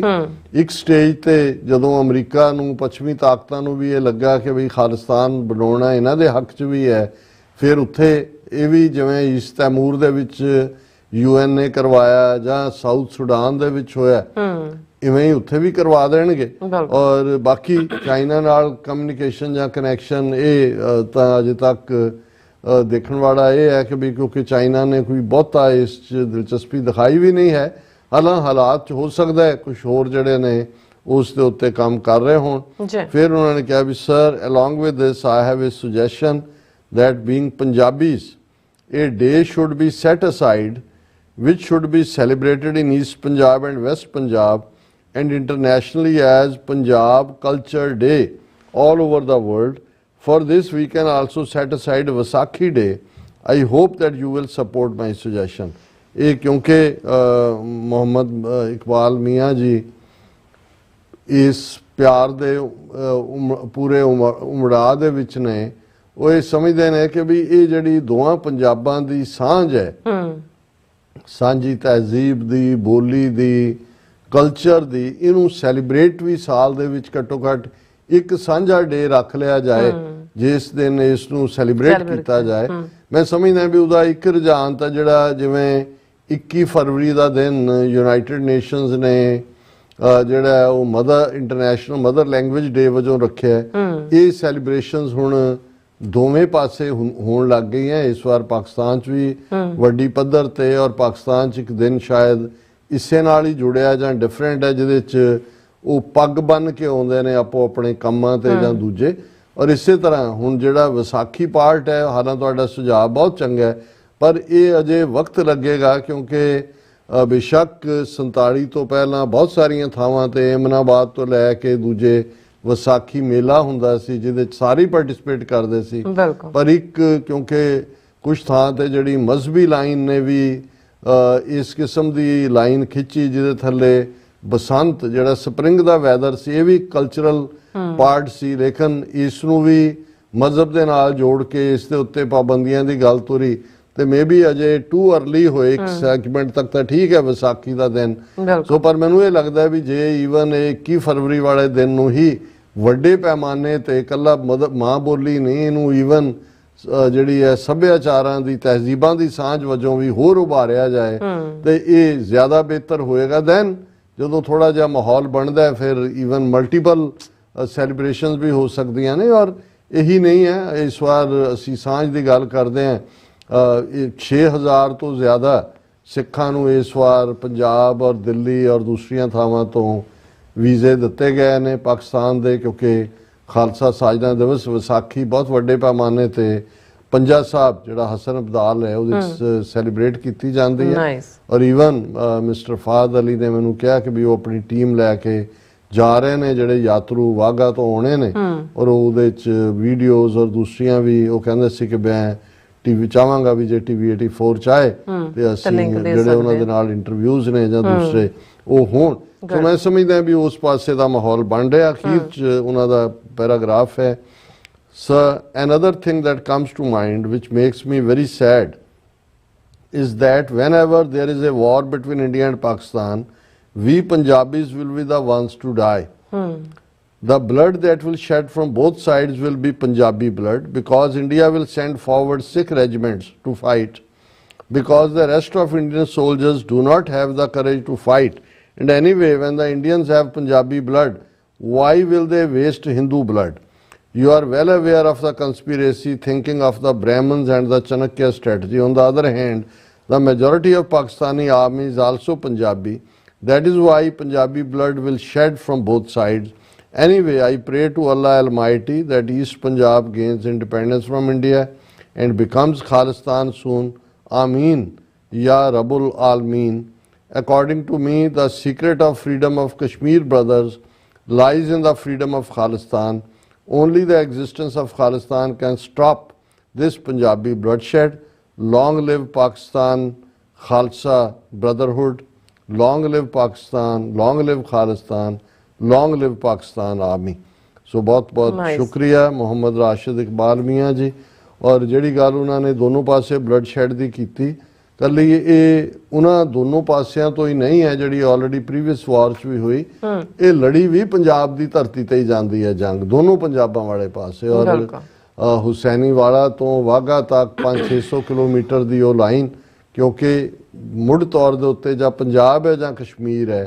ਸੋ ਅਸੀਂ ਜਦੋਂ ਬਫਰ ਸਟੇਟ ਖਾਲਿਸਤਾਨ ਦੀ ਗੱਲ ਕਰਦੇ ਹਾਂ 3 ਨਿਊਕਲੀਅਰ ਪਾਵਰਸ ਕੰਟਰੀਜ਼ ਦੇ ਵਿਚਾਲੇ, ਤੇ ਉਸ ਦਾ ਲੁਬੇ ਲੁਬਾਬ ਹੀ ਇਹ ਹੈ ਕਿ ਭਾਈ ਜੇ ਖਾਲਿਸਤਾਨ ਇੱਕ ਬਫਰ ਦੇ ਤੌਰ ਤੇ ਇਹਨਾਂ ਤਿੰਨਾਂ ਦੇ ਵਿੱਚ ਆ ਜਾਂਦਾ ਹੈ। ਸੋ ਕੱਲਾ ਇਹੀ ਨਹੀਂ ਕਿ ਪੰਜਾਬੀਆਂ ਦਾ ਬਲੱਡ ਸ਼ੈਡ ਰੁਕੇਗਾ, ਇਸ ਦੇ ਨਾਲ ਈਵਨ ਉਸ ਖਿੱਤੇ ਦੇ ਵਿੱਚ ਪੀਸ ਹੋਏਗੀ ਔਰ ਈਵਨ ਇੰਡੀਆ ਔਰ ਪਾਕਿਸਤਾਨ ਦਾ ਜਿਹੜਾ ਹੈ ਟਕਰਾ ਉਹ ਤਾਂ ਇੱਕ ਪਾਸੇ ਜਾਏਗਾ ਹੀ। ਕਸ਼ਮੀਰ ਦੀ ਆਜ਼ਾਦੀ ਵੀ ਉਸ ਚੋਂ ਨਿਕਲੇਗੀ। ਜਿਹੜਾ ਅਕਸਰ ਮੇਰਾ ਇਹ ਕਹਿਣਾ ਹੁੰਦਾ ਹੈ ਕਿ we the road from Lahore to Srinagar goes via Amritsar, ਕਿ ਜਿਹੜੀ ਆਜ਼ਾਦੀ ਹੈ ਕਸ਼ਮੀਰ ਦੀ ਉਹ ਖਾਲਿਸਤਾਨ ਦੀ ਆਜ਼ਾਦੀ ਨਾਲ ਜੁੜੀ ਹੋਈ ਹੈ। ਔਰ ਈਵਨ ਇਹ ਬਫਰ ਸਟੇਟ ਖਾਲਿਸਤਾਨ ਚਾਈਨਾ ਔਰ ਇੰਡੀਆ ਦੇ ਵਿਚਾਲੇ ਵੀ ਇੱਕ ਬਫਰ ਜਿਹੜਾ ਉਹ ਹੋਏਗਾ ਔਰ ਇਹੀ ਇੱਕ ਪਰਮਾਨੈਂਟ ਪੀਸ, ਸਟੇਬਿਲਿਟੀ ਔਰ ਖੁਸ਼ਹਾਲੀ ਦੀ ਚਾਬੀ ਹੈ ਉਸ ਖਿੱਤੇ ਦੇ ਵਿੱਚ। ਜੀ ਡਾਕਟਰ ਸਾਹਿਬ ਤੁਹਾਡਾ ਬਹੁਤ ਬਹੁਤ ਸ਼ੁਕਰੀਆ। ਸੋ ਹੁਣ ਆਪਾਂ ਆਪਣੇ ਜਿਹੜੇ ਵਿਊਅਰਸ ਬੈਸਟ ਨਿਊ ਲੈਣ ਜਾ ਰਹੇ ਹਾਂ, ਸਭ ਦਾ ਬਹੁਤ ਬਹੁਤ ਸ਼ੁਕਰੀਆ ਅਦਾ ਕਰਦੇ ਹਾਂ।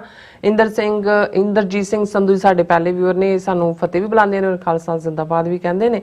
ਔਰ ਸੋਨਮਹਿਲ ਜੀ, ਫਿਰ ਇਸ ਤਰ੍ਹਾਂ ਮੁਹੰਮਦ ਯਾਕੂਬ ਜੀ ਹੋਰਾਂ ਦੇ ਕਾਫੀ ਸਾਰੇ ਮੈਸੇਜ ਨੇ। ਸਾਨੂੰ ਡਾਕਟਰ ਸਾਹਿਬ ਕਹਿੰਦੇ ਨੇ ਕਿ ਨੀਲਮ ਸਾਹਿਬਾ ਜੀ ਸਤਿ ਸ਼੍ਰੀ ਅਕਾਲ ਐਂਡ ਲਵ ਖਾਲਿਸਤਾਨ। ਔਰ ਬਿਲਹਾਲ ਅਹਿਮਦ ਜੀ ਵੀ ਸਾਨੂੰ ਹੈਲੋ ਕਹਿੰਦੇ ਨੇ ਦੋਨਾਂ ਨੂੰ। ਔਰ ਫਿਰ ਇਸੇ ਤਰ੍ਹਾਂ ਸਿੰਘ ਵੀ, ਜਿੱਦਾਂ ਤੁਸੀਂ ਉਹਨਾਂ ਨੇ ਕਿਹਾ ਸੀ ਕਿ ਰਵੀਸ਼ ਕੁਮਾਰ ਬਾਰੇ ਕੁਝ ਬੋਲੋ, ਤੁਸੀਂ ਉਹ ਜਵਾਬ ਦੇ ਦਿੱਤਾ। ਔਰ ਮੁਹੰਮਦ ਯਾਕੂਬ ਜੀ ਕਹਿੰਦੇ ਕਿ ਕਿੱਦਾਂ, ਅੱਛਾ ਇਹਨਾਂ ਨੇ ਆਪਸ ਵਿੱਚ ਲੱਗੇ ਬਿਲਾਲ ਜੀ ਨੂੰ ਕਹਿ ਰਹੇ ਨੇ ਕਿ ਤੁਸੀਂ ਕਿਸ ਤਰ੍ਹਾਂ ਹੋ। ਔਰ ਫਿਰ ਇਸੇ ਤਰ੍ਹਾਂ ਇਹ ਕਹਿ ਰਹੇ ਨੇ ਉਹਨਾਂ ਨੂੰ ਬਿਲਾਲ ਜੀ ਨੂੰ ਯਾਕੂਬ ਜੀ के लाहौर की दीवार पर लिख दें खालिस्तान जिंदाबाद, बन के रहेगा खालिस्तान। और सिंह गचा जी भी, सतनाम सिंह जी भी, फिर इसी तरह सिंह जी कहते आज जुगराज सिंह तूफान सिंह दा शहीदी दिन है। वाह वाह। हाँ जी, फिर जुगराज सिंह तूफान, हाँ जी, बहुत योद्धा बहादुर, रिमार्केबल। बिल्कुल उन्होंने भी कहा कि जुगराज सिंह तूफान सिंह जिन्हों ने नहीं उन्होंने लिखा ना जुगराज सिंह तूफान से, हाँ जी, जिन्हों ने गोबिंद राम बुच्चर नूं इस हालात विच कीता सी कि पुलिस वाले जिंदा नाल ਇੱਥੇ ਕਰਕੇ ਪਤਾ ਨਹੀਂ ਕੀ ਕਹਿਣਾ ਚਾਹੁੰਦੇ ਨੇ ਵੈਸੇ। ਔਰ ਧਰਮ ਸਿੰਘ ਜੀ ਵੀ, ਅਮਰਜੀਤ ਸਿੰਘ ਸੈਣੀ ਜੀ ਵੀ, ਰਵਿੰਦਰ ਸਿੰਘ ਜੀ ਵੀ, ਫਿਰ ਹਰਜੋਤ ਮਾਲ ਜੀ ਵੀ, ਨਿਹੰਗ ਸਿੰਘ ਜੀ ਵੀ, ਔਰ ਹਰਜੀਤ ਸਿੰਘ ਸੰਧੂ ਜੀ ਵੀ, ਰਾਮ ਸਿੰਘ ਜੀ, ਸੁਖਜੀਵਨ ਬੱਚੂ ਜੀ, ਕੇ ਜੀ, ਔਰ ਇਸੇ ਤਰ੍ਹਾਂ ਮੁਹੰਮਦ ਯਾਕੂਬ ਜੀ ਕਹਿੰਦੇ ਡਾਕਟਰ ਸਾਹਿਬ जब तक मीडिया कहते हाँ इन्हों का मैं पढ़ लिया ये कह रहे हैं कि जड़ा अपना पाकिस्तानी मीडिया भी है, हाँ जी, खालिस्तान बारे भी गल करनी उन्हें शुरू करती, चंगी गल है, थोड़ा जिक्र होएगा कहते। और फिर इस तरह बाबल सिंह के जी भी और बलजीत वरैच जी भी।